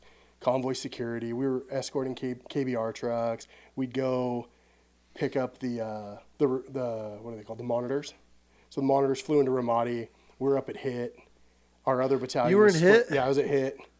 And then the other half of the battalion was split up at Hitha. So we had 2 AOs during that time because it was so slow. They were kind of demobbing. So I demobbed Hoklania, all those like. Bro, you took that was cops. So we took over. Okay, so we took over HIT from the Army. We were at the train station. Okay. Next to Milk Lake. Right, yeah, that little fucking shit creek. Oh, God, it smelled so bad. I can't eat hummus anymore because of that creek. Really? It smells the same to me. See, I thought it smelled like dead, rotten bodies. Well, I mean, that's kind of what hummus, it kind of gets me on that one. So the Army had HIT. So we were at HIT. But there was a base in the city. In the city by the mosque, right above the hill, too. Yeah, So we just called them Cop 1, Cop 2, Cop 3, Cop 4. We didn't even give them names at that point. Okay. Because we were tearing them all down. No shit. But it was like, so my whole platoon's job was, so we had this, the guy's a fucking dipshit. Yeah. He had never deployed. He was a sergeant. He was 3-4's motor T guys. And I get a platoon full of boots. And I'm like, oh, God, this is going to be interesting. I'm the only guy that's deployed. Then we show up before the deployment. 3 guys get recalled. 1 dude I deployed with early on. He was a fucking corporal, got out after Fallujah. So I at least, okay, hey, we're Hawaii guys. We were in 1-3 together. Fuck yeah, I know you. You know me. They didn't want to do anything. The guys all got recalled. They didn't literally, they wanted to sit on the base and just collect their 7-month deployment. How are you guys tearing down? We were I'm talking straight up demilitarizing the old bases. Are you burning shit? No, we were just straight up I would escort in the heavy equipment guys. We'd have the LVSs with heavy equipment and forklifts and bulldozers and everything, and they were ripping HESCO barrier walls down. So it was all it was comms, everything already pulled out at this point, or no, you guys? They were slowly. They were doing that, and then we would come through and tear everything else down. So it was super logistics, but I was in charge of the platoon, and we had gun trucks because all we did was security. I had 2 MRAPs, 2 up-armored Humvees, and an up-armored 7-ton. And we would just run it, and I was just trying. I was trying to get these guys. And nothing. Nothing. Couldn't get them a combat action room to save their life. So you weren't even having any fun or nothing. Was it fun? It was a lot of fun. Shit? It was a lot of fun because I saw a whole bunch of different sides of this country. I mean, I went up to Haditha Dam. Haditha was rad. You guys demilled Haditha? That was where the other half of the battalion was. So first half of the deployment, we demilled the southern AO. So hit and all the cops down there. The train station right there by the shit creek, all of it. Demobbed it all. Gave it to an Army unit that was training the Afghan National Guard or National Forces, whatever they go by. So the Army took over just a little portion of what was left of hit, and we pretty much were demobbing everything. Then we rolled up to Haditha and helped them demob Hoklania and all those little cops they had. Dude, we built Hoklania, Barwana, Sinjik. Yeah, all those. We started and you guys demobbing all of them. Haditha ended up not being as demobbed as because it was like one of those, like, they say they want to demob, and then they build it right back up like the next unit. It's like, no. When we got to Haditha, you can walk the outside up the dam because the chow hall was on the top. Oh, see, I never went into the dam. So you know the lot that was there was like a motor pool lot below Haditha? Way down. Yeah. Way down on the that was where if you I crossed stayed. Over the dam, you'd go over the dam and then go down like this little road and you'd be in these lots below Haditha. Uh-huh. And then the chow hall, these motherfuckers would at first when we first started going, you can walk up the ramps of the side of the dam, the concrete. Like the side of the walls, you can get up to because the chow hall was at the very top. Then some dumbass Marine fell off the side and almost died, and then you had to go inside and dude, all the way to the top of the dam, and then you'd be starving and you eat your chow up there. And by the time you walked your ass all the way back down, you'd be fucking hungry again. See, we got really lucky because they just brought us in K-Rats because we were on the road so much. Yeah. We'd get back on deployment and it'd be in our berthing area. We had, and then like where were you guys staying? In the lot down so below? In the lot, yeah. They had tents and shit down there? No, we had, in 08 we had, I stayed in a building. I had my own So room. You guys are right on the water then? Yeah, so let's see. Here's the face of the dam. Yeah. We came in from the south. Yep. And then right there. Oh, we right crossed towards over I never the had dam to go. to the I other never side. had to go up and over it. Okay, I know where you guys were. And so we were down right at the entrance, so we could just rip in, rip out. Okay, so we would go in and stage there, and then we would run like a mission out of there. Gotcha. But we were up in Barwana at that point, so we would come down to Haditha, restock, get every supply or whatever we needed to do, eat warm chow, and then go out of there. And the chow at Haditha was always good, man. They always had good shit at Haditha. Well, and that was why that was the best part about that deployment was I relieved that sergeant from 3-Boy. He got us lost on a deployment and shattered 2 axles, flooded a vehicle because he was inept, and then he panicked. Set up a security, and I'm like, oh my God, bro. Like, first off, we haven't even seen a person in 2.5 days. Like, stop freaking out. So we eventually were like, yo, I'll run the deployment. I'll run the convoys. You stay stay in the cop. You know, you stay with the lieutenant. And that was when it was like, it was funny to watch his troops that worked for him in the rear, and their loyalties shift. Oh, for sure. To platoon daddy who was going to run them. And I think we had maybe 1 day off a week. I was like, dude, where do we got to go next? Who needs an escort? Like, I was trying to get them into it. Just something. Nothing. Taught them all on all the gun systems and everything. Was like, yo, you're going to be my gunner until the battalion gunner's like, yo, you're rolling out a lot. Let me jump in on that. Old crusty dude, half a lit cigar. And all right, he'd hop up in the gun truck and just be like, let's go. Oh, shit. And he would just roll around with us. But yeah, I just could not find a firefight to save my life. I'd say not much was happening in 08. Dude, when we took over hit from the Army, I'll never forget, because I was on the lieutenant's vehicle. We were rolling in the middle of the night, and we're at the train station, not the base, but the train station. Yeah, down like 3 miles down the road. And so I didn't even know there was a base there for like half the time we were in hit. That's awesome. And then we ended up going to resupply at a fuel station. We pull into a base, and that's when I saw we hadn't seen or smelt a woman. Oh, yeah. And then we end up rolling in, and we're filling up. Dude, what year was this? 05. Oh, okay. 05, 06. Like okay. We during 05, and we rolled into 06. I was going to say, we had females attached to us, too. So we had, because it was a truck platoon, so they had female drivers. Nothing. They were all when they split the unit, me and I took a handful of 3-4s dudes, their motor T guys down south. All females were up at Haditha at the dam, like, keep them out of here. Yeah. Keep them up there. Of course, they got in trouble there. The PSYOPs, freaking eye in the sky, saw them sunbathing naked on the top of their fucking Connexes. Always something, yeah. Just drama. We didn't have like to they deal were with good any of that operators. Like shit. they were all truck drivers. Yeah. Like one of them was like the motor T, the wrecker driver and stuff. Okay. Like they held their own. I can't knock them too much, but they didn't go on maybe a quarter of the missions that my guys did, because if they didn't have a breakdown or if they didn't have a resupply at one of the cops, they didn't leave the base. So they were there all the time. They had their rooms were built up. So when we got pulled up there, it was like they're living the life. Oh man, I was like, what the fuck? Y'all like go out like once a week? And then my guys started getting bored, and then the devil's idle hands, and now dudes are fucking chicks. I'm like, bro, here we go. I am 100% anti anti-women in that, and in anything in those environments. No making purple. Dude, we had a guy on our deployment. He was like a grunt, but he wasn't. He kind of was like a floater. Like a PRP, like a provisional rifle platoon kind of thing.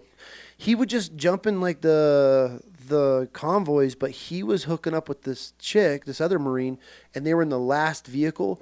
Bro, they would stop in the desert for a quickie, do their thing, and then mob to catch back up to the convoy. And he was like telling us every day. This dude had pictures, video, everything, and I'm like, you're telling me this is good for the atmosphere? This is good for good for his morale. Yeah, his morale's up. And so, but dude, when we took over from the Army from HIT, we roll in the middle of the night, and it was really weird because at the train station they had the concrete. You'd go under the bridge and you make that sharp left. Left, and then you had the I don't know if it was still the same, but we had concrete barriers at that point. Oh yeah. So you do the snake, and then you went down the road, and then there was another, I think, security checkpoint. Yeah, then it was the Army's actual checkpoint there. It would go into the compound, and so we roll through, and I'm lead Vic, and I'm just like whining through with our vehicles, and there's nobody, and I'm like, what the fuck is this? Like, there's nobody here to check us or whatever. We're just roll up. So then we go down. There was like a stretch. At the time, it seemed like maybe a couple 100 yards. It could have been shorter. Go to the next checkpoint, and there's a tower, another snake barriers, and we roll through that. And there's nobody there either. And my lieutenant's like, "Is this weird, dude?" I'm like, "I was just thinking that, like over the intercom." And I'm like, "What's going on?" He's like, "Just keep going." So then we pull up, and there's all these vehicles, Humvees, 7 tons, everything, all lined up, right outside, like where the train station. The tracks were on this side, but on the front side where you would almost walk into the train station. Yeah. All these vehicles are lined up and they're all running. Like you can see the lights of the IR lights on the inside and everything. Dude, the Army knew we were coming to like relieve them. We thought we were going to do left seat, right seat. They're going to walk us through. They were just ready to rip out. They're all in their vehicles staged, like rolling. My lieutenant hops out, meets their lieutenant. They talk for a couple of minutes. Does one of these, whatever guys were standing out there, get in the vehicle. There you go. The whole convoy takes off. My lieutenant's standing there. Then my gunny was out there at that point, a couple other staff NCOs, and I'm watching my MPG's like, the fuck is going on? Like, this is weird. Like, this doesn't seem right. Climbs back up the truck, plugs back in his comm helmet. He's like, well, I guess it's ours now. And I'm like, what do you mean? He's like, they're out. And I'm like, what do you mean they're out, sir? And he's like, yeah, the Army's like, there's no left seat, right seat. They just said, good luck. And it's ours now. So we take over the train station, right? And we're just, sitting there and do our security. We got mortar teams with us. We got grunt unit, all that stuff. We're there for a little while. And we get a call one day of a resupply from the CH-53s. They're going to come in and drop like chow and water for us. So we get the call. They're like, hey, a couple minutes out, lock up hatches. Everybody hunkers down, secures everything. And we hear the birds, like, as soon as we see them coming, we're locking everything up. And they just pop, come right over the top. These motherfuckers, first off. Drop it. Ting! Yep. Dude. Hey, tactical, baby. That pallet of water was scattered like 200 yards. Dude, MREs were just blowing up everywhere. The craziest part, I opened the hatch, and I open it up, and there's this kid staring at me. And he's just like standing there staring. I'm like looking at him, and I look down one way, and I opened the hatch up all the way, and I looked down the other way. The Army never filled the HESCO barriers surrounding the train station. So when the birds came in, knocked them straight over. And it dominoed, and the whole thing, our whole perimeter was empty the whole entire time we were sitting there. Aren't we they had great? no idea. Aren't they the best? America's fighting force. Yeah, you want to talk about awkward? We're all just sitting there like, assalamu alaikum. Good evening, neighbor. Just give us a minute. Give us a minute. Tomorrow, this is going to look way different. Yeah, the timeout. So it was a shit show. Then we're up like, dude, all night for days, security, filling HESCOs, like things Army, like leaving us high and dry like that. But yeah, that was an interesting time. Like this kid like kicks a soccer ball into over the HESCO barrier and just the whole thing fell over. We had no idea. They're the best. I watched a recon team get attacked by this pack of dogs and hit. It was one of those things where I was watching. That was the only shots I took in that whole moment. You had dogs there? Trash dogs. Dude, when we got to hit, you can tell where every unit was in the city based off patrolling at night. Just dogs would be lighting up. So you knew within 2 weeks, it was crickets. There was not a single dog barking anywhere. But before the eradication of the shit dogs. Right. I'm sitting one day and I'm watching. There was the train station. There was shit milk. We called it Milk Lake or whatever. It was just this lake of death. Yeah. And then it was like a road, and then it went up on this hill because we were there for the elections, the very first election. So that's what our job was. We took over and had to do the polls and dip the fingers, and all that to give the Iraqis their freedom and all that bullshit. And so a lot of good that did. I'm sitting there, I'm sitting there, and I'm watching this recon team. They're all like tactical as fuck. Yeah, like they got their long guns in their packs, of course. And they got all this shit. I'm like, they're gonna go home and look at themselves in the mirror. Yeah, I'm like, look at these douchebags. Like, exactly. And I look, and there's like this pack of just dogs, like the shit dogs, not like little Mexico Chihuahua dogs. Like this is. Dogs. Like, we also fight mountain lions. Yeah, dogs. We've been fighting since forever. And so these dogs are on this side of the hill. These team of recon, and they're all like lined out. And I'm watching it. I'm like, yo, I like tell my crewman and my lieutenant, I'm like, yo, you guys are going to see this. And we're all watching. And sure as shit, dude, this main dog like stands up and is like, you can tell he's like sniffing. And I'm like, it's about to go down. Dude, this pack of dogs starts working its way up. And as soon as they make eye contact, it was like on. And this recon team was not ready. Not ready for it. Dude, and these guys just turned. And these dogs are just, you could hear this. And these guys are just running. They got long guns hanging. They got all these packs and shit. They chased this fucking recon team all the way back as far as we could see. Just ran out of there. These dogs all come back, tails curled. Just proud of themselves. Just proud as shit. We're like, get it, boys. Get it. Yeah, we were cheering for the dogs for sure. Our recon team was badass, but yeah, dude, it was hilarious just watching it all unfold. Well, I was like, here we go. It's like the simple things that you're going to find such pleasure in. Like watching you run away from a fucking probably rabies-infested dog. Oh, 100%. Like, those things, some of them were wild, man. They're so gross. Everywhere. I got one of the only fun things I got to do was go on a patrol with a K9 unit. Dude, watching those dogs work's insane. These ones were shit. Oh, and attached to the AAV, guys. They were tracks. Like we're getting like. What do you guys need a dog for? Well, it was like, hey, you got to go with these engineers. I'm like, what the fuck's an engineer? Like, like why do I have to? Like smart people? Yeah. And so, dude, we got to go out and they had a Brody, my old service dog. I named it after this dog. It bit the shit out of me in Iraq. Actually, the first time I got introduced to this dog. I come out of we had these bunkers built. I come out and this guy just showed up and they're like, yo, Bam, this dog humps on command. It humps on command. I'm like, nah, it doesn't. They're like, oh, it's badass. The guy's like, yeah, stick your leg out. I'm like, and he gives it like this command and it like tries to hump my leg, but the leash is all wrapped around it. And he's like, no, hold on. And everyone's like, wait, dude, you gotta watch. It's hilarious. So he like undoes the leash and he's like, and he does his command and this fucking dog just. Dude, I got a little bird calves as it is, so it fit like my whole it got every bit leg in its mouth. Dude, I couldn't walk for 2 weeks. I was limping. It fucked me up bad. I'm not gonna lie. I find pleasure in watching those dog bite videos. Oh, for sure. For sure. Like, I hung out with a girl for a little bit. She was a dog trainer, training on bites. And it's like, you want to put a suit on? No. But I want to watch it. Oh, for I sure. want to watch it all day. I'll root that dog on all day long. Cop videos, cut the dog. I'll watch it all day. I don't care. I don't even care if the guy's in the wrong or in the right. Dude, if I was a canine cop. Dog. Yeah, real quick. You're not even going to hear me warn you once. Stop. Please stop. Please stop. Get him. Like, watching a dog chew. I love watching any dog's work. It's awesome. We've gone hog dogging and stuff. We've seen them, the whole different variety of dogs. We had some pretty good dogs in Afghan, like at the embassy when I was there for doing that.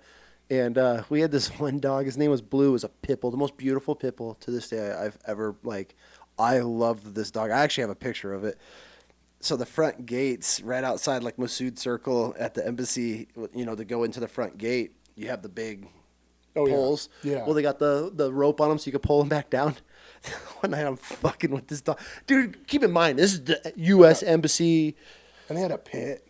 They had all kinds of dogs, bro. They were just dope, though. It was badass. I mean, and we instantly bonded. So I would, like, every night that dude was on post, he would just come find me and just give me his dog. Like, it was literally like having your own pet companion in Afghan. That'd be pretty fun. That'd be awesome. I'm fucking with this dog at the front gate, and I got him all worked up, and he's just like going crazy. I'm talking, dude, his head was like a pumpkin. He had like a 20-inch skull on him, and I got that rope because there were the big, thick, like, you know, rope to pull the front gates up and down at the embassy, and I got him all riled up, but those things have like those giant concrete blocks that counterbalance it. Dude, he grabs it and I let go. Dude, this fucking pit bull is... They don't let go, though. But he's doing like that. Where his body's... And I'm laughing so hard. I can't... The dog trainer's like, yo, get him down. Dude, this dog's just 20 feet in the air. And he's not letting go either. I couldn't even breathe, bro. I'm on a knee like, fuck, dude. I'm sorry. He's like, you can't hang out with my dog anymore. And he's got to, like, unlock the gate because I'm outside of the perimeter. I'm outside of the last gate of the embassy. And so you can hear him trying to undo the lock, and he goes running out, pulls it down. Dude, I get a call immediately in the shack, like, get your ass up here. Like, they show me this picture. They show me this security camera, and there's this fucking pit bull, like 20 feet in the air. And now I'm just bent over laughing. I was like, hey. Can I get a copy of that, please? Oh, God, bro. It was one of the funniest moments. I ended up getting fired shortly after that, but it was one of those moments, dude, with that dog. Like, I have a picture with me in Afghan with this dog. It went with me everywhere. But so were you contracting then? Yeah. At that point? Nice. Yeah. I was the biggest turd of a contractor ever, bro. I took nothing serious. Like, well, that's the problem is everybody thinks contract, and then they think, oh, tactical.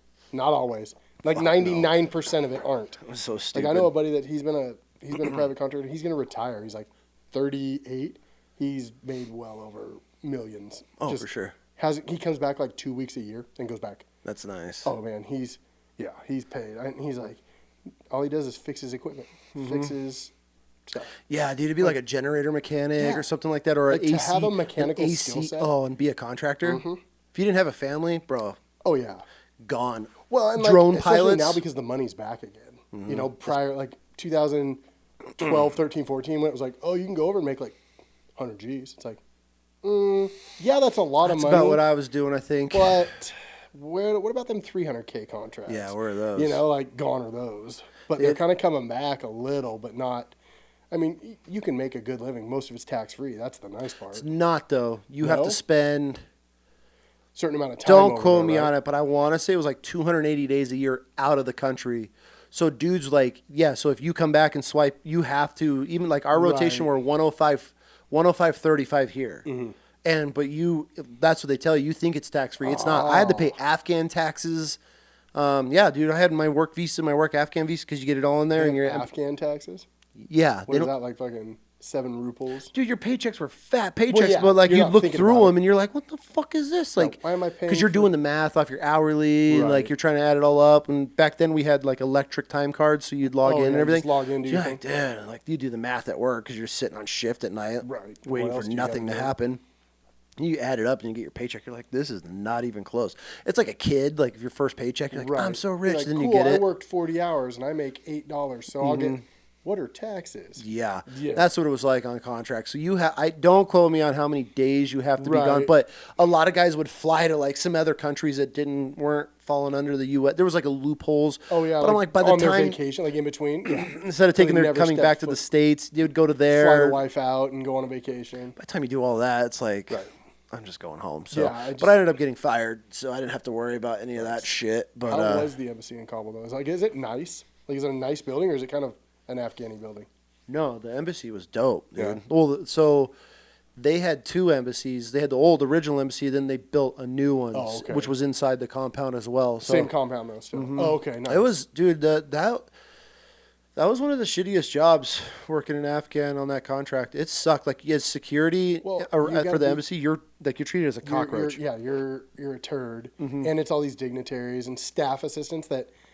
In their mind, they think because they went to Georgetown that they're brilliant. But they're like 21-year-old kids, 22-year-old kids. Had a job. I think so. You have the embassy, or had the embassy, I guess, and you had the outer perimeter. But then there was this alleyway that went down the back of the embassy, and then there was all these little mini. They're like big homes in a way, but those were other countries' embassies, like Mongolia and all these not like the prime countries. Yeah, they were these little mini embassies. Well, dude, like, they throw ragers. If people knew what tax dollars paid the parties at embassies. That's what you were saying. I'm talking wasted. Diplomatic people wasted, trashed at the embassies. They would fly all night. You're standing on post. The fucking inside the barracks, like the tower or the apartments is just like, dude, because like they have the I&I guys there too. So they have the Marine House, which I never ever remember really seeing them. Like, I wonder if because that's like an active combat zone, they don't have like the Marine House. I'm sure they did. But like, you know what I mean? Like, it's not like they weren't anywhere where we were. That's what I mean. That's like, for sure. They're not the same. Like, they're not in their dress blues they're like in camis, like on posts or. Yeah, they were somewhere, but we never dealt with them. And but yeah, dude, they would get fucked up and in country. Then we would like one of the shitty posts. You're on this back little alleyway because there was all Afghani military and stuff, so we had to watch those dudes. Of course, there'd be like these 3 or 4 drunk ambassadors, staff assistants, whatever they were, young women trashed, and asking these steps to be kidnapped. Dude, the little post that they'd make you sit in was tiny. Oh, it was it looked just a shack. It had a fridge and it was just a shack with like a little table and a green notebook for your notes. Yeah.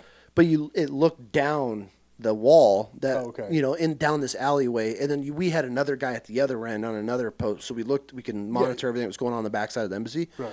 These women would be so trashed from partying, it'd be 2 or 3 o'clock in the morning. They come stumbling up to the shack because that was the only way out, was the shortcut, and I'd be like, ladies, you probably shouldn't walk down this alleyway. They're like, what? And the steps were like those steel contractor steps. Perfect. So you. Just waiting. They would just fall down them every time. So you're down there helping them. And they would just wobble their way down into the dark, into these alleys in the Afghan. And we'd be like, what the fuck? We'd be calling it to like U.S. staff, or they weren't all different other embassies. U.S. So they were just they had all kinds of access, heading wherever. They just wanted to go party at another embassy. Jesus, dude, we'd be standing in the front gate because my buddies were canines, and I'd be out there chilling with them, like on your time off. Some chick would just come running in with her little iPod, pull out her ID, and I'm like, she's over there PTing off base, out running around town in downtown Kabul, like just exercising. I'm like, you're going to end up on Al Jazeera getting your head cut off with a spoon and some kid doing it. Dude, that's so weird. Like that level of like complacency. And here we are, like, that's what I'm saying. Like I'm over here, like, okay, let's do we got visual? Do we got a flyover? Bro, they're anything? so they're just complacent. Clueless. I don't even. You know what? Because they haven't had to. They think that the embassy is like safe. It's this is perfect. Yeah, it's probably dangerous out there. They haven't seen anything. It was a different world. I've never experienced anything like that. Wild. Like, because we were living in Karzai's. He had these generals, and they built like these. They were called them villas, but they were almost like apartments, but they're really tall and straight up. And so we lived in those, and it was us, I believe the CIA, and then X at the time, or whatever, Blackwater ended up changing their name to. Oh, Academy. X. Yeah, it was Academy. Then it went to something else. Oh, did they change it? Yeah. Or before Academy. Before Academy. It was like a one-letter word or whatever. So it was Blackwater, and then what's his last name? V. Maybe it was V or X or something. So it was us 3 in this compound with Gurkhas. Dude, those are some bad motherfuckers. There weren't, dude. No? Again, we did not get the top tier Gurkhas. You want to hear about Gurkhas? Bro, okay, let's get into Gurkhas. The history of a Gurkha. Fascinating. Warriors. 100%. Cool shit. Lobbing heads off. They got this cool knife. They guard the Queen of England. Blah, blah, blah. So when I'm doing this research on Gurkhas, I'm like, oh, I'm going to be here with all these warriors. From Stone cold Nepal warriors or wherever these dudes are from. The high mountain apes. No, dude, this busload shows up of like these farmers with beer bellies and shit, and they have no clue what they're doing. We have to teach them everything. These dudes were so unsanitary. We had to share like community bathrooms with them. They would be in there blowing snot everywhere, leaving shower babies all over the place, bro. And they were, it was the most unsanitary conditions I've ever lived with the Gurkhas.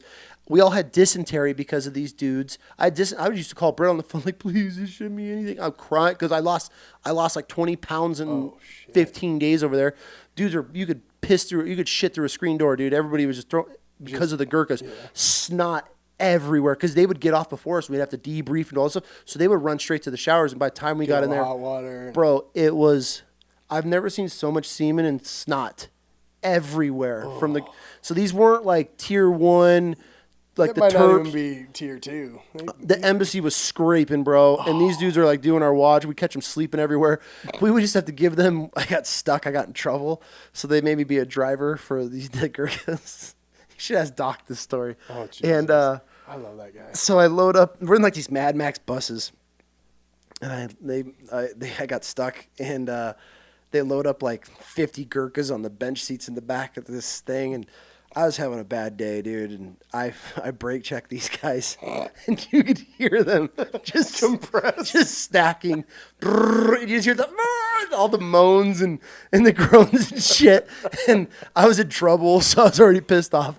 And we kept pulling in the embassy, and I'm fucking like around them, really throwing them a bit, slamming into the concrete barriers. Was Doc a contractor there too? Dude, that's where Doc and I met. No, I was on contract, and dude, these guys get out there like, no more drive. They all complained on me, and I got in more trouble. No more jerking off in the shower. Yeah, dude, I was so sick, and like it was horrible. That was horrible living conditions. And then I ended up moving out to the villas because I got in a bunch of trouble, and they shipped me out to the villas to get away from the Gurkhas because I was just, dude, Gurkhas were like my, I hated Gurkhas, man. Like these guys sucked, bro. Like and then we get like a log train to come in, and we get resupplied in the little compound, and they're like locusts. I'm like, oh yeah, they're just gonna fucking. Yep. So that was my experience with Gurkhas. There were some cool ones there, and I got to get to know, but I'd say 90% of them were like these old farm dudes just and retired, dads. Did like 3 years, and then like they had dad bods and didn't even know how to anything because like. Well, they were straight farmers. They didn't even know how to use like weapons. We had to train them on how to use basic firearm skills, and so that's why I was like, this sucks. Yeah, because you read up, and we're gonna be getting these Gurkhas and that's like warriors. So like, there's this dude that I followed him on Instagram for a long time, but he was a Gurkha, and then went to actual British Special Forces and became like an actual legit operator, not a Gurkha attached to, and then got out, retired, and then decided that he wanted to go climb all the tallest mountains in the whole wide world. Okay. And so like watching him, it's like, dude, that like same thing. You're like, fucking Gurkha, that dude's a warrior, that guy's a killer, blah blah blah, and then you hear that, and you're like, oh. It's kind of disappointing. Yeah, it was the old bait and switch. Damn. I mean, these dudes would be like losing. I closed one guy in the gate one night. You know, those gates at the embassy are giant. And when they're going, they're going. Well, I would just like, boom, boom. So the gate would just, and like, and so it was like a game. They would look and see who was running the gate, and I'd be like, "You ready?" They'd be like, so they were like diving through the gate because you're bored as shit. Right. Like, what else are you doing in Afghan? You're not patrolling. You're not doing nothing, bro. So I catch this guy and I really quick, and dude, the gate like crushes his pack and like half his back, and he's like, it's like 3 a.m. They're doing a shift. He's like, screaming. I'm like, trying to open the gate really fast. I was like, my bad. Hitting close harder. I like gave him some candy and shit. I was like, yo, shut the fuck up. So wait, so what were they there to do? Security or just they were doing all wanted to be involved? They were kind of security. We were all outer perimeter and mobile, everything, and they were like the ones that were like in the gates and all the little doors and all that shit internal. Like, they would just open it for people, I guess. But yeah, dude, it sucked, man. Makes Like, you wonder how much they were getting paid enough compared to like you guys. Because like exchange rate's got to be something different for like. Oh, these dudes you know are. what I mean, like, oh, these yeah, dudes cool. are banking. They're gonna come over for like 6 weeks. We're gonna give them $40. They're coming from some village in Nepal, and That's they're in why I mean, Afghan right now. $40, and they're good for the year. Mm-hmm. For sure. They didn't care. Wild. No, yeah, they were just happy to probably not be freezing. Yeah, it was. I mean, I got. It is crazy though. Like their hearts have like their hearts are bigger because because they grew up in the high elevation, their hearts pump harder, and that's why they're able to like Sherpa all these mountains and everything because it's like they're acclimatized to that low oxygen. Mm-hmm. So when you bring them down lower to sea level, they get even. Like that's why their whole history is like they wouldn't quit because they're not having their heart wasn't having to pump as hard. To work. Yeah, and like their chambers have like their hearts are bigger than like the average person's like a fist or something like that. Yeah. Theirs is like bigger. Oh It shit! just I didn't pumps know that. through it. Yeah. Again, that was my deep dive down because of this dude's mountain climbing story. I was like, let's learn about the Nepali freaking Sherpas. Yeah. Let's go deep dive that for a while. I was super excited to work with like this other country, these warriors, Right. and it didn't work like that at all. It's a bummer. I met one, and he was attached to it was Sabre. It was pretty much the UK's, or no, it was Germany or UK. It was their Blackwater, and they had a German dude, a Jew, and a Gurkha. It was like a bad joke. Yeah. But they were like Walking into a bar. Yeah, this big giant German guy, and then this dude who was like a Krav Maga fighter. Okay. And then this little like 5'1", and I'm like, yo, They're little people. Who's this guy? And they're like, that's a killer. And I'm like, no, this is on Hit too. They were on Hit with us, and they would just come and go as they pleased. Mm-hmm. We would fix their vehicles because they were running just like up armored freaking Toyotas. Yeah. And they would come in and like bring us like steak and lobsters if we fixed their vehicles because I had the mechanics. But they were like always like, this little guy, like he's a killer. Don't even look him in the eyes, kind of thing. And I'm like, no way. And they're like, I'm scared of him. And I'm like, bro, you are 6'6" in German, and you're scared of this little 5'1". Like, oh okay. Yeah. I mean, now, they could have been blowing smoke up my ass for too. Sure. But the reputation and the history is like, dudes are crazy. We had a couple, like there were guys that were in charge, were legit, Right. and I ended up becoming friends with them. Yeah. I actually have one of their knives. A guy gifted me one of their traditional like Gurkha knives. I can't remember the name of it, but it's shaped. It's got a bow to it. But yeah, it was that was a wild time. But they were bro, like everybody was sick. Everyone was sick. That's the worst. I think the only bad thing I got was like some weird like foot fungus from whatever the water is in the showers. Oh. Like the crud foot. Mm-hmm. I've still got it. Like it's like probably never gonna go away. Yeah. It's just one of those like, well, yay. It's here. I'm pretty sure it was actually when we stepped into the Hit puddle, like in that creek. It flooded once, so we had to walk across it. No way, it's dude. Probably that. Dude, anybody that's been to Hit knows exactly that smell. Like, yes. It was. I thought it was just they just dumped dead bodies in it. But was it like milky white when you were there? It would depend. So it would be like creamish, mm-hmm. and then it would go like dark. Like it was like, oh, everybody dumped their shit. Because all it was their shit creek. Mm-hmm. It was their irrigation and runoff and probably dead carcasses of whatever they ate. It was just, who knows, the diseases that were living in that creek. It smells so bad. It's, again, I can't eat hummus because of it. Like, it's just really? Something with that. I don't know if it was like sometime when we drove through it, but it like that garlicky hot shit thing. Mm-hmm. And like some hummus, like store-bought crappy hummus, I can do just fine because it really doesn't have much smell.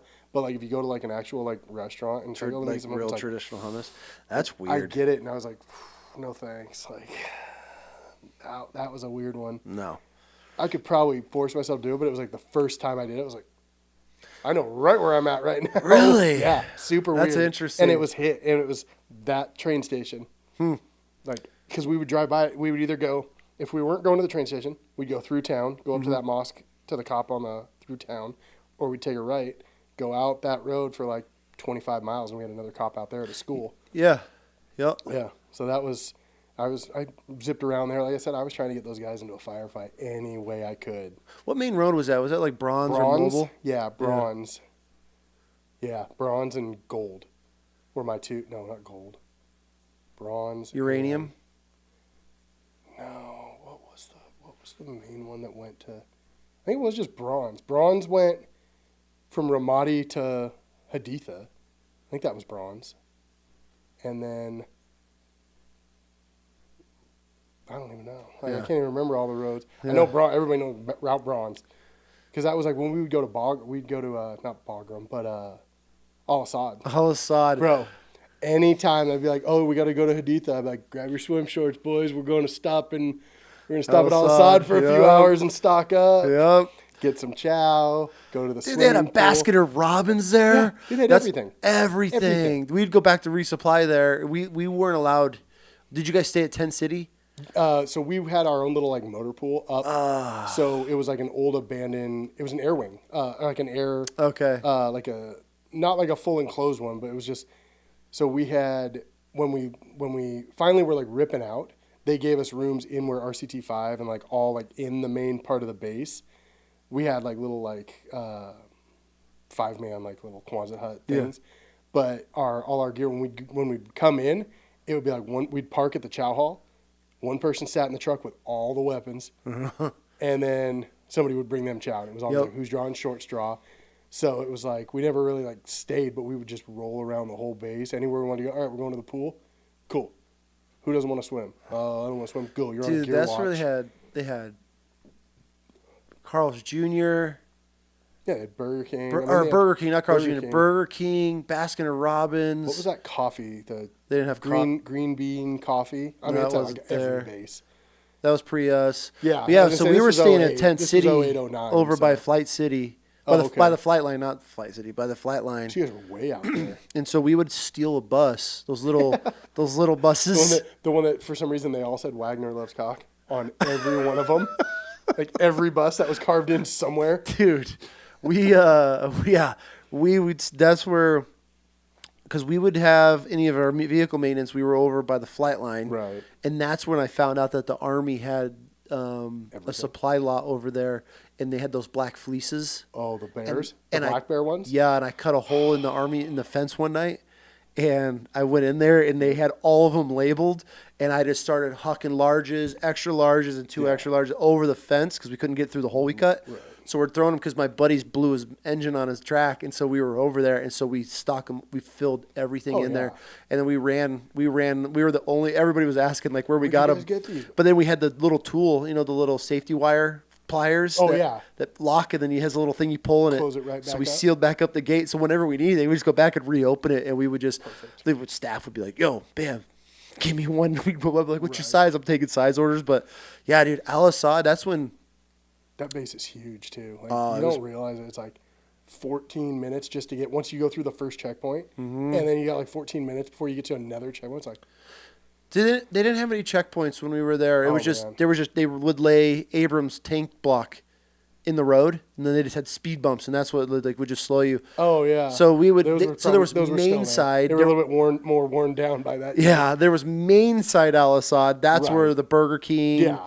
Pizza Hut, the PX, and all that shit was there. We were fucking all over by the flight line on the other side. So Mongolian grill. Yeah. They had a Mongolian grill there. God, dude, we used to go to the chow hall with a grenade box. My crewman, I'd make him carry this grenade box, and they had the hua bars. Those the freaking apple cinnamon hua bars and stuff. They're delicious. We would stock that up with hua bars, brown sugar Pop-Tarts, and Rip-Its. So every time we go back, we would just carry a grenade box to the chow hall. And then one day, the crusty like colonel or whatever was standing out there like knife handing people, tried to yell at me one day. I was like, "Fuck off, dude!" Like I haven't had a hot chow. We got constantly because we'd go in there and like if we didn't have anybody, like everybody's hungry. We only got a half hour. Yep. All right, take your rifles in. And like constantly, like, who the fuck are these dirty motherfuckers? I mean, I'm like, they're in clean. They have laundry, and I mean just dirty camis. My hair's probably as long as it is right now. We had to wear gaiters because we weren't shaving or anything. That was the big one.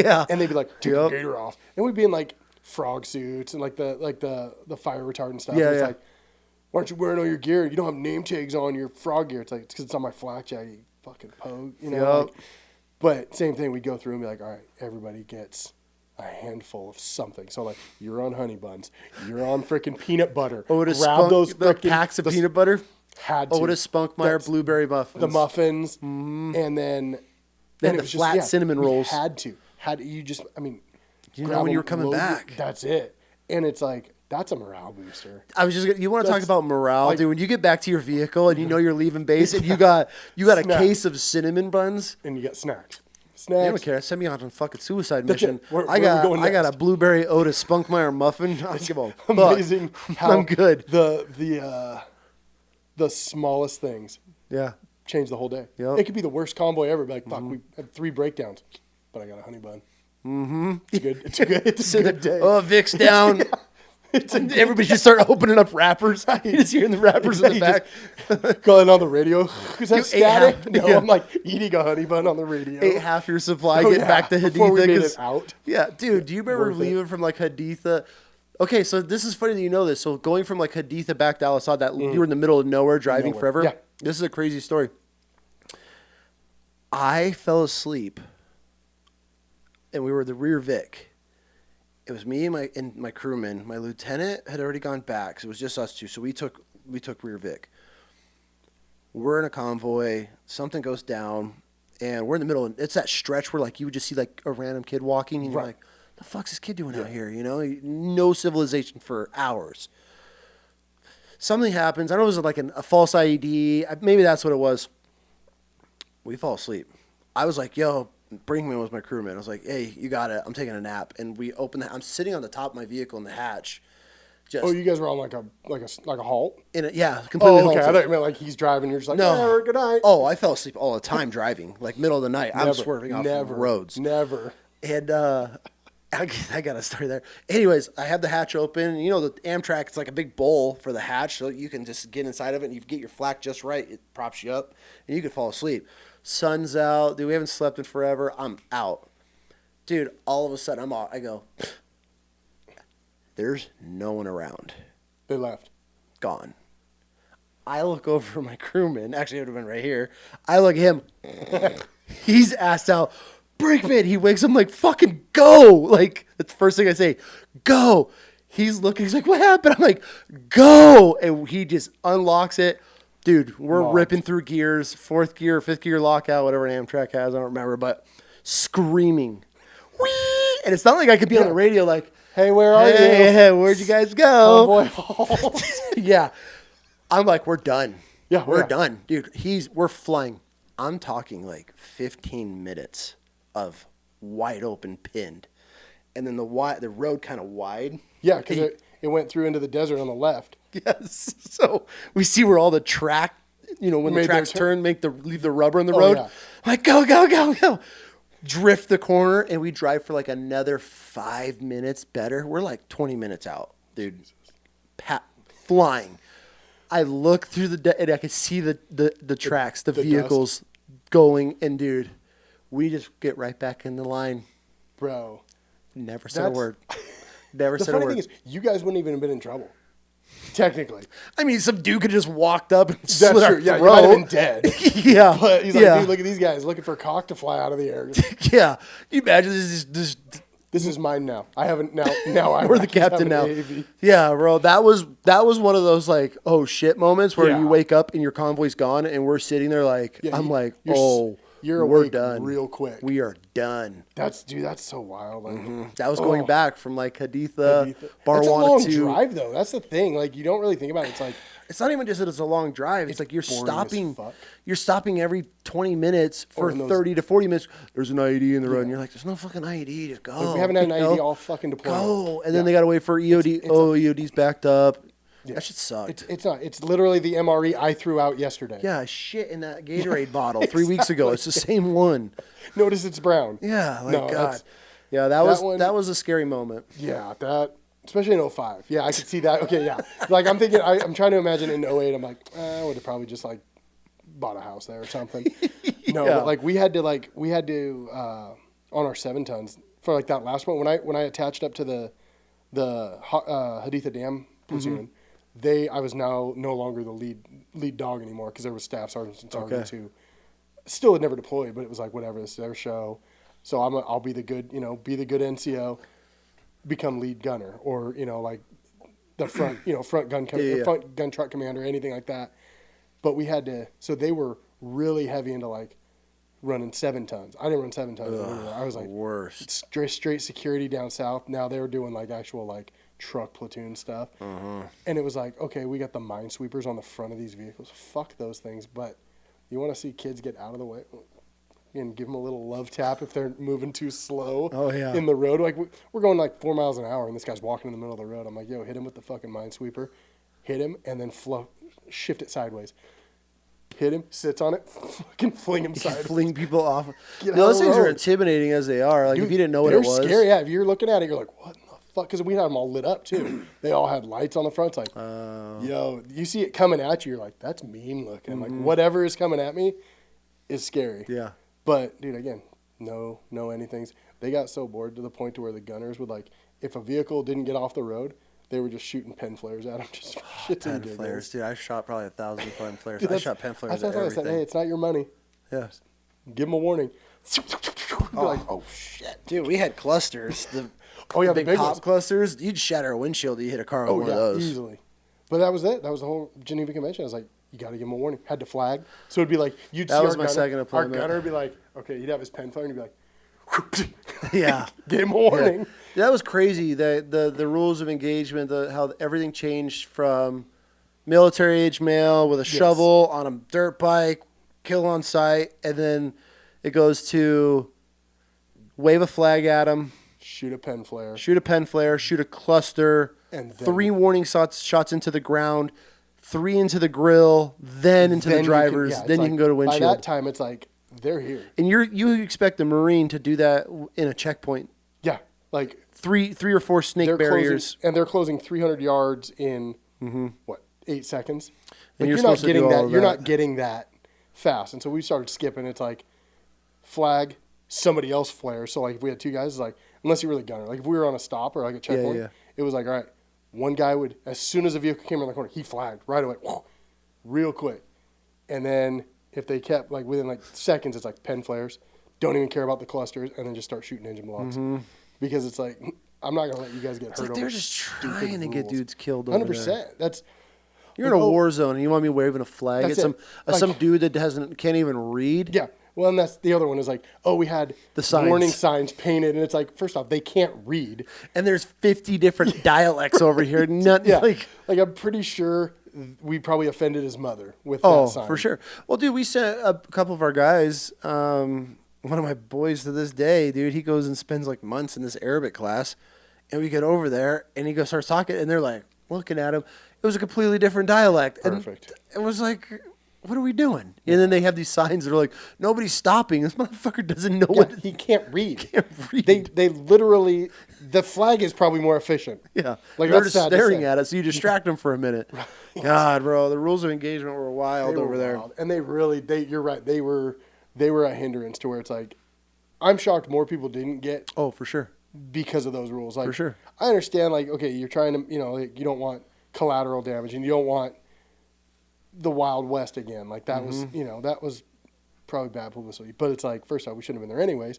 But what are your thoughts on that? I'm okay with Afghanistan. I'm not okay with Iraq. So why? What's the difference? Just because the actual like terrorism cells that were actually confirmed in like the 90s in Afghanistan, I'm good with that. Like I'm all right with us going in and fucking them up as like a retaliation. I'm good with that.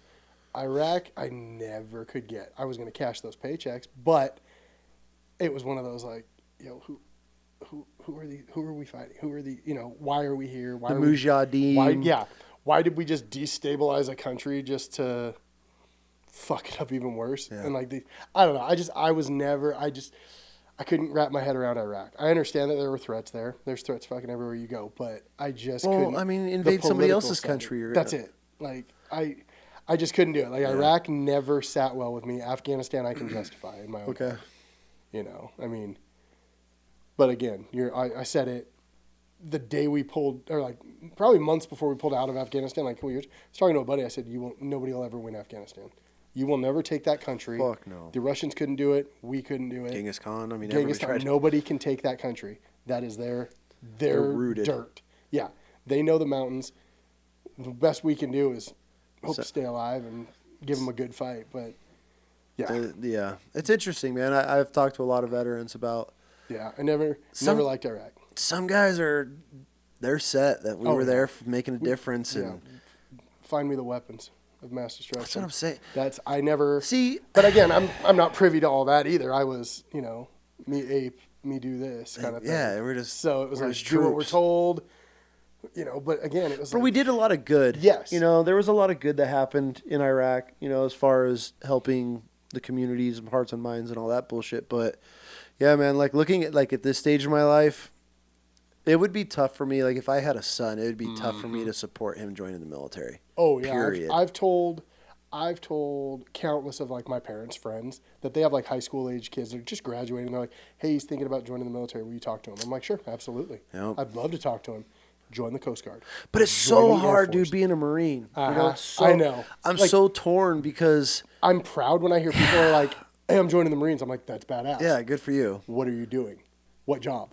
Oh, I'm going to the infantry. Please don't do that. Yeah. Well, I don't know. Maybe it might be a little bit different now. That's where I'm so torn, and it's so iffy because it's not an active wartime anymore. Even if it was, let's say this Ukraine shit pops off, or Russia pops off, right? North Korea. Like what for what? Right. Yeah. I'm gonna go send my son to go fight in trenches. That's not our fight. That one I would never support any of our troops going to. But I understand. But find me a war that's been justified, legitimately. We know 9/11 was us. I'm gonna say it. I'm a tin hatter on that, right? We could blame it on whoever we want. I'm still trying to believe it wasn't. But I mean, you were in New York when that happened. Yeah. I remember waking up for school. I was in and class. Seeing the videos and I was waking up that morning to go to school. Yeah. When Tower 1 got hit, my mom woke me up. And it was first off, woman, I have 4 hours till school. Nice try. And then Tower 2, and it's something's fucking changed. Yep. But you're right. A lot of it doesn't add up. But it was a good way to get us, bring the country together and rah-rah. I'll say, dude, G-Dub, that was probably the best. We're going to get you. We're going to find you, and we're going to get you. It's yeah. I mean, the whole country had goosebumps, and that's where all of us were sign me up. That was, 1,000%. The patriotism level was, yes. And that was what it was. I knew I was going to join the military after. Yeah. I was not going to go to college. I didn't necessarily know it was going to be the Marines, but... I'll still tell people, join the Coast Guard. 100%. Or the Air Force. Go to the Air Force, join the Coast Guard. Hell, join Space Force. Yeah, you might get bullied a little bit, but you're going to have a really good quality of life after. God, you're not a Marine. I know. And that's the tough part. And that's the thing is, there are some, I've met a few, my, one of my really good childhood friends is a wrestling coach. Yeah. So then you see some of the apes that he trains, and you're like, oh, that one's joining the Marines. I'm like, that checks out. Yeah. He'll do fine. Yeah. But... I don't know. It's just weird. Dude, it doesn't even matter who you are. You talk to these Navy SEALs and Green Berets, and they're like, oh, I'm so cool. Right. And you're like, so tell me the story how you were going to join the Marine Corps. Yeah. Just to piss them off a little bit. All of them, bro. Well, I don't care what title you have. You're not a Marine at the end of the day. The funny thing is they all have, great stories about how, I love working with Marines. Because they have dog shit equipment, and they still are like, fuck, let's go. And, you know what I mean? You hear that's all what these it comes operators. Down to, dude. It's you're doing the most with less. And whether or not, we're not tier 1 guys. We're not super cool fucking. Just Marines. Just dudes. Yeah. Dirtiest minds, cleanest, what was Ronald Reagan's wife say? Cleanest bodies or uniforms or something like that. Yeah. I mean, dude, that's the tough part. It's you knowing and been through what we do and what we've done, the customs, the courtesies, the traditions. That's what separates the Marine Corps from any other branch. I don't care how prideful you are in any branch, you will never have the honor, the traditions, everything that the Marine Corps just beats into you. Oh yeah, and it's so bad. You're going to learn to love it, and we're going to make sure you love it. 100%. You don't have a choice. When I got out of the Marine Corps, I hated the Marine Corps. I wanted nothing to do with it. But then obviously I've done my time, back into it, whatever. Right. But it's dude, you talk to. We'll go places, especially being with Wishes and being around vets. Brett will even be like, God, nobody compares to Marines. When it comes to brotherhood, camaraderie, traditions, and it's just, you can tell there's so much of a difference that's instilled in us. And I hope it's still like this in the Marine Corps. And that's what every branch has this whatever, right? Cool. But at the end of the day, the traditions of the Marine Corps run so deep. No other branch can touch that. Yeah. I went to the DAV, the Disabled American Veteran, like our local chapter. So a guy that in my therapy group was like, hey, Marine Corps birthday, what are you doing for the birthday ball? I was like, fucking nothing, probably, dude. He's like, we're having a dinner. Come to dinner. He's like, all right, cool. Show up. There was 2 Korean Marines, Korean War Marines. That's dope. Bro, like 1930 somethings on their jackets and shit, or like 50 something. I was like, dude, these are some old timers. But it was like, okay, we're all of us have been out, right? I was shocked I wasn't the youngest. By 1 year, I wasn't the youngest. I was really? 40 years old. Yeah. And I was going to have to almost be the youngest to eat cake. And I was like, never have I had to do that. But there was a guy younger. But it was like, same thing. It's like the traditions. It's like, oh, man, that dude in his mind is still right there. Yeah. You know, like fucking, what is it? What was Korea, 52? Like Something like that, 58, 52, days. Something like that, a long time ago. And this guy still, in his mind, can remember the frickin', Halls of Montezuma, everything. They sing it all the way through. And it's like, oh, the whole Marine Corps hymn? Oh, the whole hymn. Yep. And they knew it all. Everything. It's like, oh, man. My grandma used to call me, after I joined the Marine Corps, she would call me on the Marine Corps birthday and sing me the Marine Corps hymn. My grandma. Yeah. Dude, that's it, exactly. You know, that's just, it's wild. And that's what's so hard and where I'm torn. Like, I wouldn't support any of my kids going into the military, but it's like, fuck, if you're going to be that stubborn asshole, you better go be a Marine. Right. But at the same time, it's like, politically wise, why are we in this war? Can we justify it? Does it make sense? Like, are we just going to send our, are we just going to, our kids over to another this generation? Yeah, exactly. Dude, and I was thinking about that is like, if we go to war now, we're going to be exactly how we were in 01, 02. There were no war fighters. There's no war fighters. There were no seniors who knew what they were doing. It's going to be 1 to 2 years of learning on the fly and casualties. Yeah, good luck. Because it'll be all over TikTok. Well, dude, I was watching these TikTok videos of these like corporals and sergeants carrying their chicks down the Marine Corps. Yeah. That video, motherfuckers have one. I'm like, these dudes are screwed. They don't even nowadays. They don't even get the National Defense Ribbon. Yeah, when they graduate boot camp. You see these groups slick. Yeah, these guys are. I see these group pictures on TikTok, videos and stuff with Marine Corps. I'm watching. There's not one warfighter in the whole entire platoon. No, they're like, maybe their first sergeant, and he deployed when he was. Those were our guys. Yeah, now we're retiring. Dude, that's the weird thing. My boots are all like, I got like 2. Oh, I'm retiring next year. I'm like, my sergeant I just had a conversation. I would have retired last month if I would have stayed in. Yeah, mine was January. I'm glad I didn't. January. Well, yeah, and then like Charles, we both know. He just got out. Just got out and retired. And this January would be January 12th would be my retirement. Oh man, that's wild. Yeah, right. I'm good. 100%. Yeah. I read a post the other day. I don't think my body would have made it. Not gonna lie. I don't think. I think. I don't know. I feel like I fucked my body up even more being out of the military. Well, you're probably all the right. dumb shit I've done. Then you gain weight too. Yeah. So then it's for sure. At least I was in shape and like running. And my heaviest, I was in the Marine Corps. Really? I was 298 in the Marine Corps. Yeah, dude, it was stupid. Oh. Yeah, I've talked about it. Like, I'm very open with that. I'm pretty open about it too. Giant, but yeah. So it's like I'd be getting ready to retire, but dude, I'd much rather live this life. 100%. Yeah, and it's fun. Like I said, I love my history and I love what I've done. But it's like I've had so much more fun not being in the military, and I can look back fondly. But it's like, yeah, but see, if I wouldn't have met X. I wouldn't have met Y. I wouldn't know all these dudes. Wouldn't be sitting here right now. Wouldn't be sitting here. I wouldn't have even done vet trips. Yep. Wouldn't even gotten involved with wishes. Nothing. Yeah. And so, honestly, I wouldn't have my property if I hadn't been in the military. So it's like... Well, okay, so you do your deployments and then you transition out. I mean, dude, what was that like? That was difficult because, obviously, I had my close group of friends when I left. That...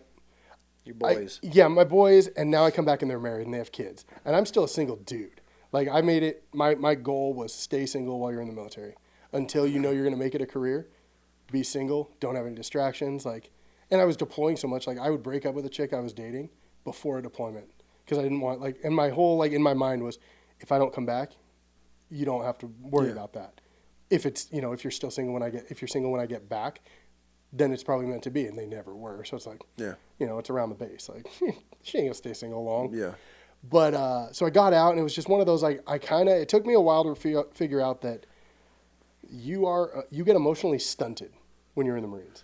like in the military period, because it's like you're on these paths and you go this way, and at a 45 where your friends are still on this straight path that they've got their career, and now you're kind of getting out and starting over. Mm-hmm. So that was tough for me.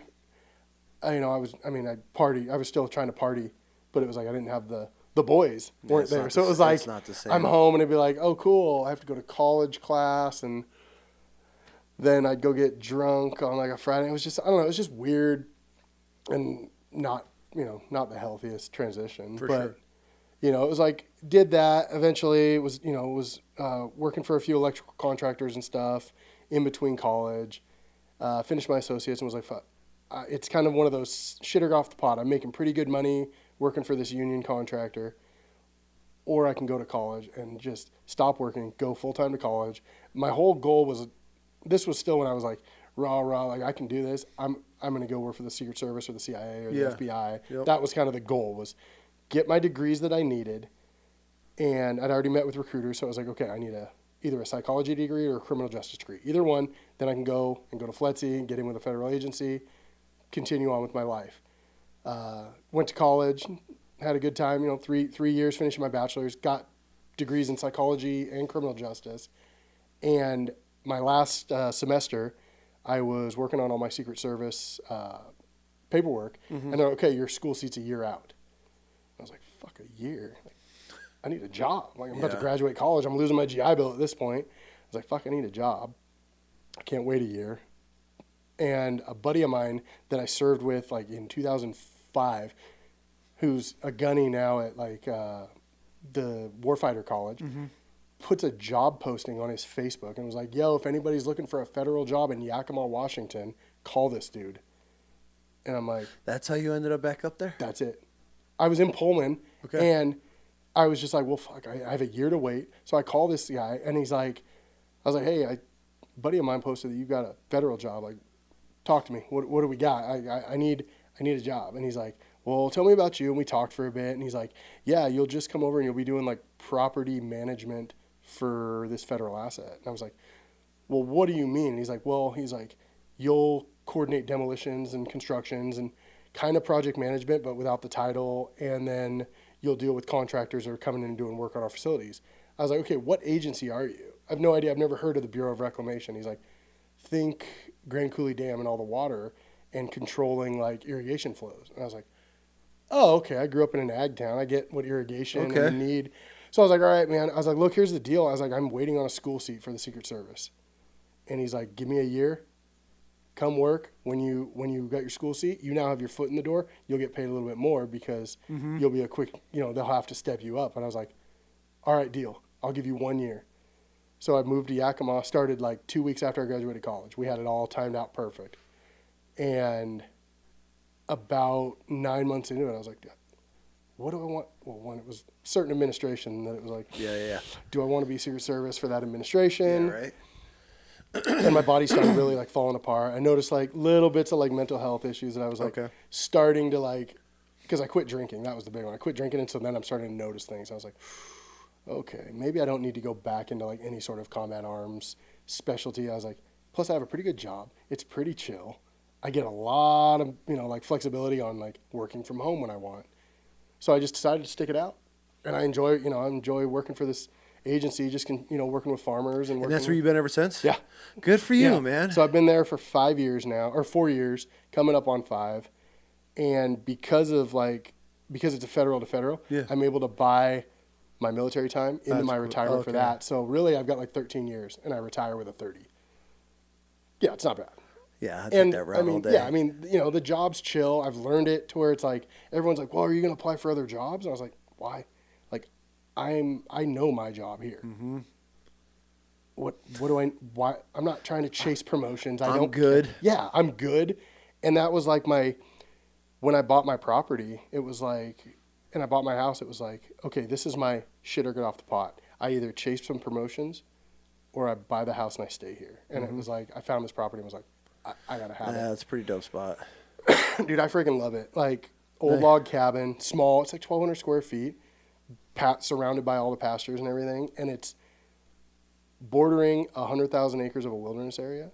Just sagebrush, wintering grounds for elk and deer. So it'll never be developed anything past, I'm the end of the road. Nothing will get developed past. So it's like there's no growth past it. So it's just like heaven. And you found your gardening. You started that this year. I tried real hard. Yeah. No, it was like, I wasn't very good at it. I still need to figure out tomatoes. Peppers I did really well. Mm-hmm. Peppers I've got gallon Ziploc bags in my freezer because I haven't figured out what to do with them all yet. Peppers did good. Obviously peas, snap peas, all those did really good. Tomatoes didn't do so much. Not at all. And then I had a second, so I called that like my main garden. Mm-hmm. But then over by the entrance of my property, the former owners had planted wild onions.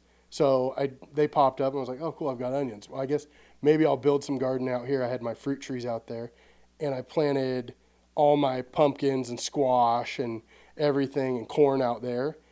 And corn did okay. The pumpkins and all the gourds were throwing fruits, and I was like, okay, cool. And all of a sudden we had like this weird freak freeze, and everything just died. And I was like, sweet. So that happened. Yep. But no, it was fun. I mean, it was like I could see the frustration, but like the whole like going out and just like pulling something off and like eating it and like that's dope. I agree with that, you know. And it's very calming it's too. Great it's great therapy, man. Yes. Yeah. So calming going out, and I was like trimming and Pruning like my Zen time. Until you look at something that's covered in fucking aphids. That's 100. Yeah, it was just one of those like it was so much fun, and it was like one of those, you know, like I've never had anything where I could like sit and like look and be like, that's mine. I did that. Yeah. You know, so like I've got my cows. And I got chickens. You got everything. Got chickens. I inherited alpacas. Oh, really? Yeah, I've got 5 alpacas. I didn't know that.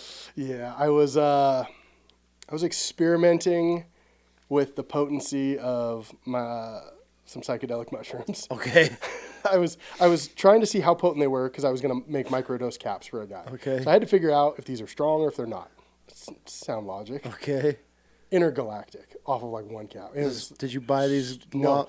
Apparently I got a phone call from my uncle, and he's like, "Hey, my neighbor has these alpacas.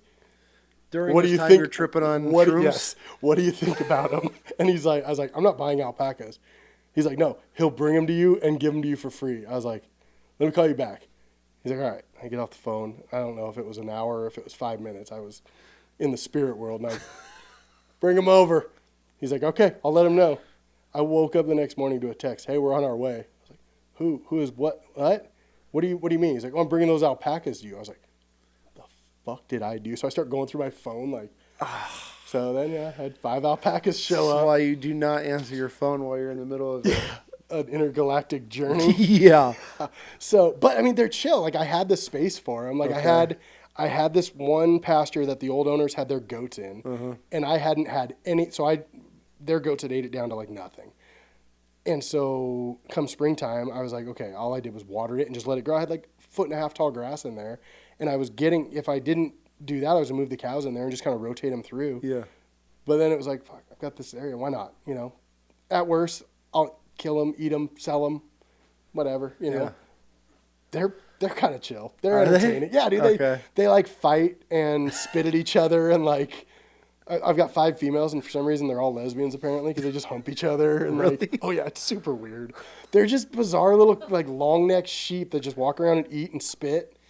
They spit at you? No, because really? The first time they hawked at me, I spit right in their face, and it's like a dominance thing. It's like, really? Yeah, dude, I've literally spit loogies in their faces. What? Dude, they're weird animals. That is interesting. And here's the weirdest thing that I learned. Is they all collectively agree to shit in one spot. Oh, I've seen that. I've heard of guys will pack, like guys that use them for pack animals, they'll bring like a can of their shit and they dump it. Yeah. And their shit doesn't have to break down. It's like rabbits. It can go straight into your garden. I learned that recently too. So you just have a pile of manure. I haven't cleaned it up in a while. But yeah, if the chickens don't get it, I can like scrape up like 5-10 gallon buckets by the end of the year. That's nice. Yeah, but it's all in one space. Yeah. It's freaking super great. So I'm having them sheared. I'm going to sell the fiber or whatever if somebody wants it. If somebody wants to like learn to spin yarn. She just bought me some fucking alpaca jacket the other day, like ordered for me. I was like, what do I need this for? But yeah, it's pretty soft stuff. They're soft. If you can make some money off of them. Yeah, well, that's what I figured. It's like, one, I'm not in anything. I got them for free. Yeah. At worst, I could sell. I looked online, like, those people that sell alpacas are multiple $100s for them. It's like, at worst, I'm sitting on a couple $1,000. Yeah. But their fiber is like $50 an ounce. What? Or $50? Is it a pound or an ounce? $50 a pound. Yeah. I still feel like that's a lot. A lot for the raw. So I mean, they'll spin it and make more out of it, but it's like just the raw. I'd like, be slinging alpaca for sure. That's what I'm saying. It's like, so I've got a guy. He'll come in the spring before the summer. He'll shear them out, and then I'll figure out from now till then if I can find like some old spinster that wants to buy it. I'm sure you can find something on that. But yeah, so I mean, it's just kind of been a whole bunch of experiences, and it was like, I knew that it was going to take away from like doing vet hunts and like my free time, which turns out I have none now because I get home and it's you like have a little farm. Yeah, I've got things to do at night. Then the garden took, so I was like, hey, I get it now, dude. Life, I get it. Yeah. But yeah, it was fun. It was just kind of one of those like, end of the day, you sit down and it's like hit a cigar and just sit on the porch and just look and it's quiet, it's slow, it's.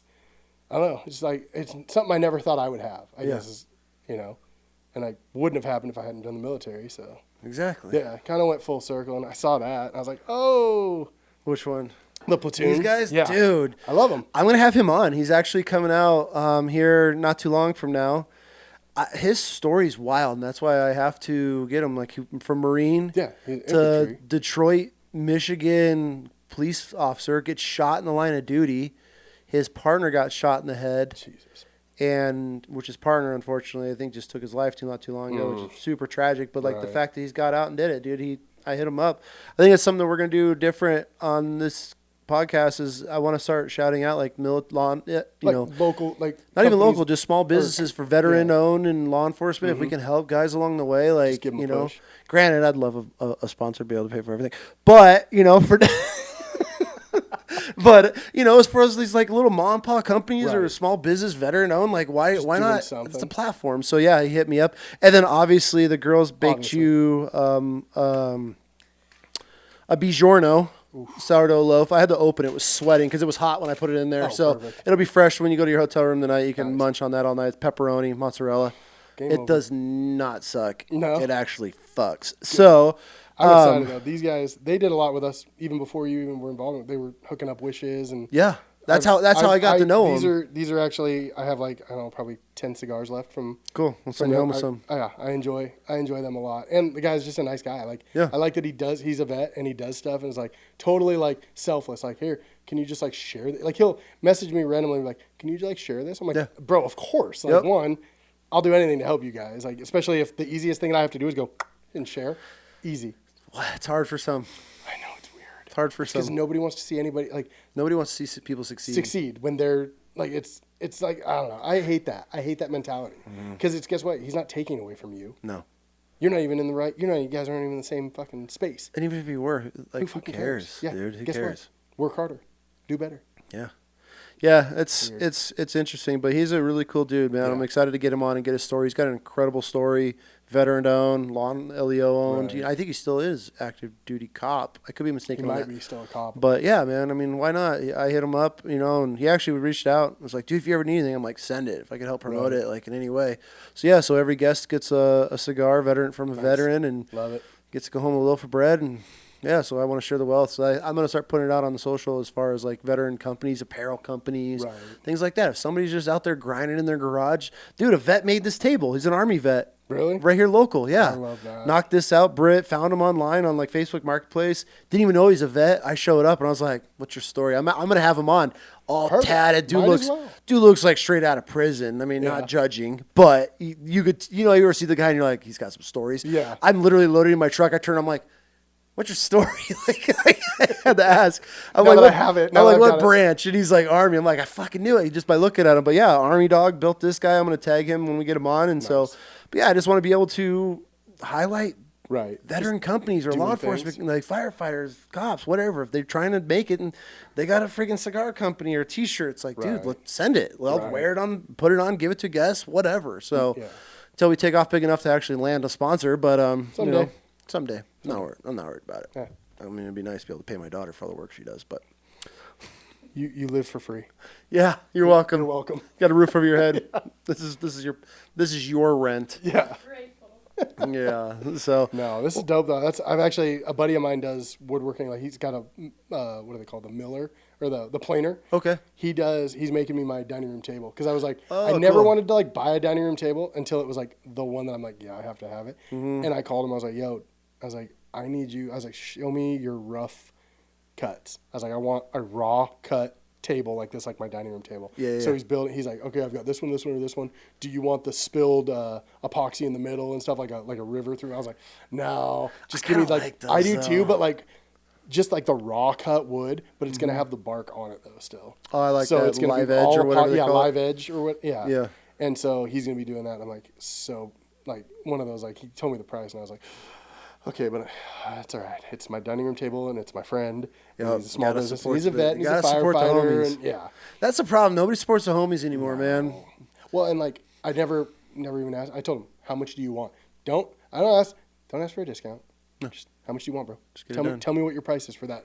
Just get it done, man. Yeah. Support the friends. That's it. Share it. And that's the thing, man. It's kind of frustrating. Is I've said it before, and I'll always say it. Like nobody hates successful vets more than vets. Yeah. And it's like some of the biggest support I get from people I don't even know. And it's like, I know these dudes for years in the court, not even, I mean, I have some friends like that are like Charles, dude. That dude shares my shit all the time. Everything. He's a homie, like, no matter what. And that's just it. He'll be like, even if it's not funny, he'll react. Yeah. And that's all it takes to support somebody. It doesn't, it's like, oh man, I could afford it. You don't have to afford it. If you have somebody that's trying it, making a living at it, just trying to start something new to better their life, share their shit. Yeah. That's all you have to do. It takes zero energy. $0. Like nothing. To hit the share button and just put a link on it on your page. And and as far as people that share it, you have no idea what that does to help other, or just the boost that it gives somebody, that somebody's sharing even their an emotion. product. Yeah, it's not even like not an algorithm, but it's like they're like, yeah, cool, dude. Like, and then because eventually, like, and that's the whole thing is like you're eventually gonna have somebody's gonna be like, I gotta have that. That's pretty rad. You know, like somebody that not even following that person or, yeah. That's all it takes, man. If people did more of that's the benefits of social media that I wish more people just understood. That it takes nothing to share one of your friends' posts, product. Yeah. Anything, and just that way, it could lead to one sale, which motivates that guy to continue to do it rather than be in some dark area or stressing. Like thinking like he's a failure or like, I've got all this stuff and I haven't made one sale. What am I doing wrong? Share your homies' shit. That's it. You don't, even if you can't afford it, I get it. Not everybody has the financial ability to be able to support some crazy stuff. I understand that. But, dude, share somebody's stuff. You never know who's going to see it and like it. It might blow up, might go viral. Dude might be successful overnight because of it. Happens every day. Definitely. Well, dude, thank you for coming on. Thanks for having me, man. It was fun. I'm glad you came to town, and we got to shoot the shit a little bit. Make sure you send you home with a cigar and some bread. But yeah, dude, I'm glad this is a good conversation. It was, man. That was fun. We'll sit down and shoot the shit over a little bit. Yeah. I mean, fuck, we'll do it again. I'm sure you'll be rolling back through town soon. And probably. It'll probably be another like, hey, I'm in town for 7 hours. Yeah. What are you doing? Let's do it again. Go get the big rig and come pick me up at the hotel again. Yeah, right? Bro, you have no idea. We'll call it like street cred that I got from that now. Because that black dude that was like taking all the selfies and shit, he's a big dog at Cooley. What's Cooley? Grand Cooley Dam. It's like like the big hydro dam that powers pretty much the West. Yeah. He was like, did he need any power work done out there? Well, I'm working on it, bro. Okay. I'm working on it. But we got to wait and see what the new administration does because they tend to not fund as much of our projects. Okay. So they're all freaking out right now. But I got like texts and emails like, yo, how do we get one of those? We need to buy them for our security forces, blah, blah, blah. Call Chris, man. I'm like, dude, please don't call me. Like, Richard. That's hilarious. But, dude, like, he sent, like, a mass email out to everybody. He was like, check this vehicle out that this dude who I've never met rolled up and picked up this dude. And I'm like, oh, my God. The thing is wild. Dude, yeah. But nobody exaggerates like a black dude. Like, they'll hype you up to where you're like, yo, it's like, calm down, Richard. Like, no, that guy's the ultimate hype man. I met him like 5 minutes of the day before. Oh, really? That was it. No, I'd never met him before until we had our meeting. I thought you guys were boys. No, dude. That's like, even met him funnier. that day, spent the day together, like doing our meetings and our proposals, and then happened to sit at the hotel. And I was like, yo, Richard, you got to come check this thing out real quick. And that's it. That's as much as I know the guy. Cool. But he's like the ultimate hype man now. There you go. That's all it takes. All right. Cool, dude. I appreciate your time, man. Yeah, man. Thanks for coming on. Oh my God, that's right. My hips. You ready? Yeah, right. Oh, good Lord, dude.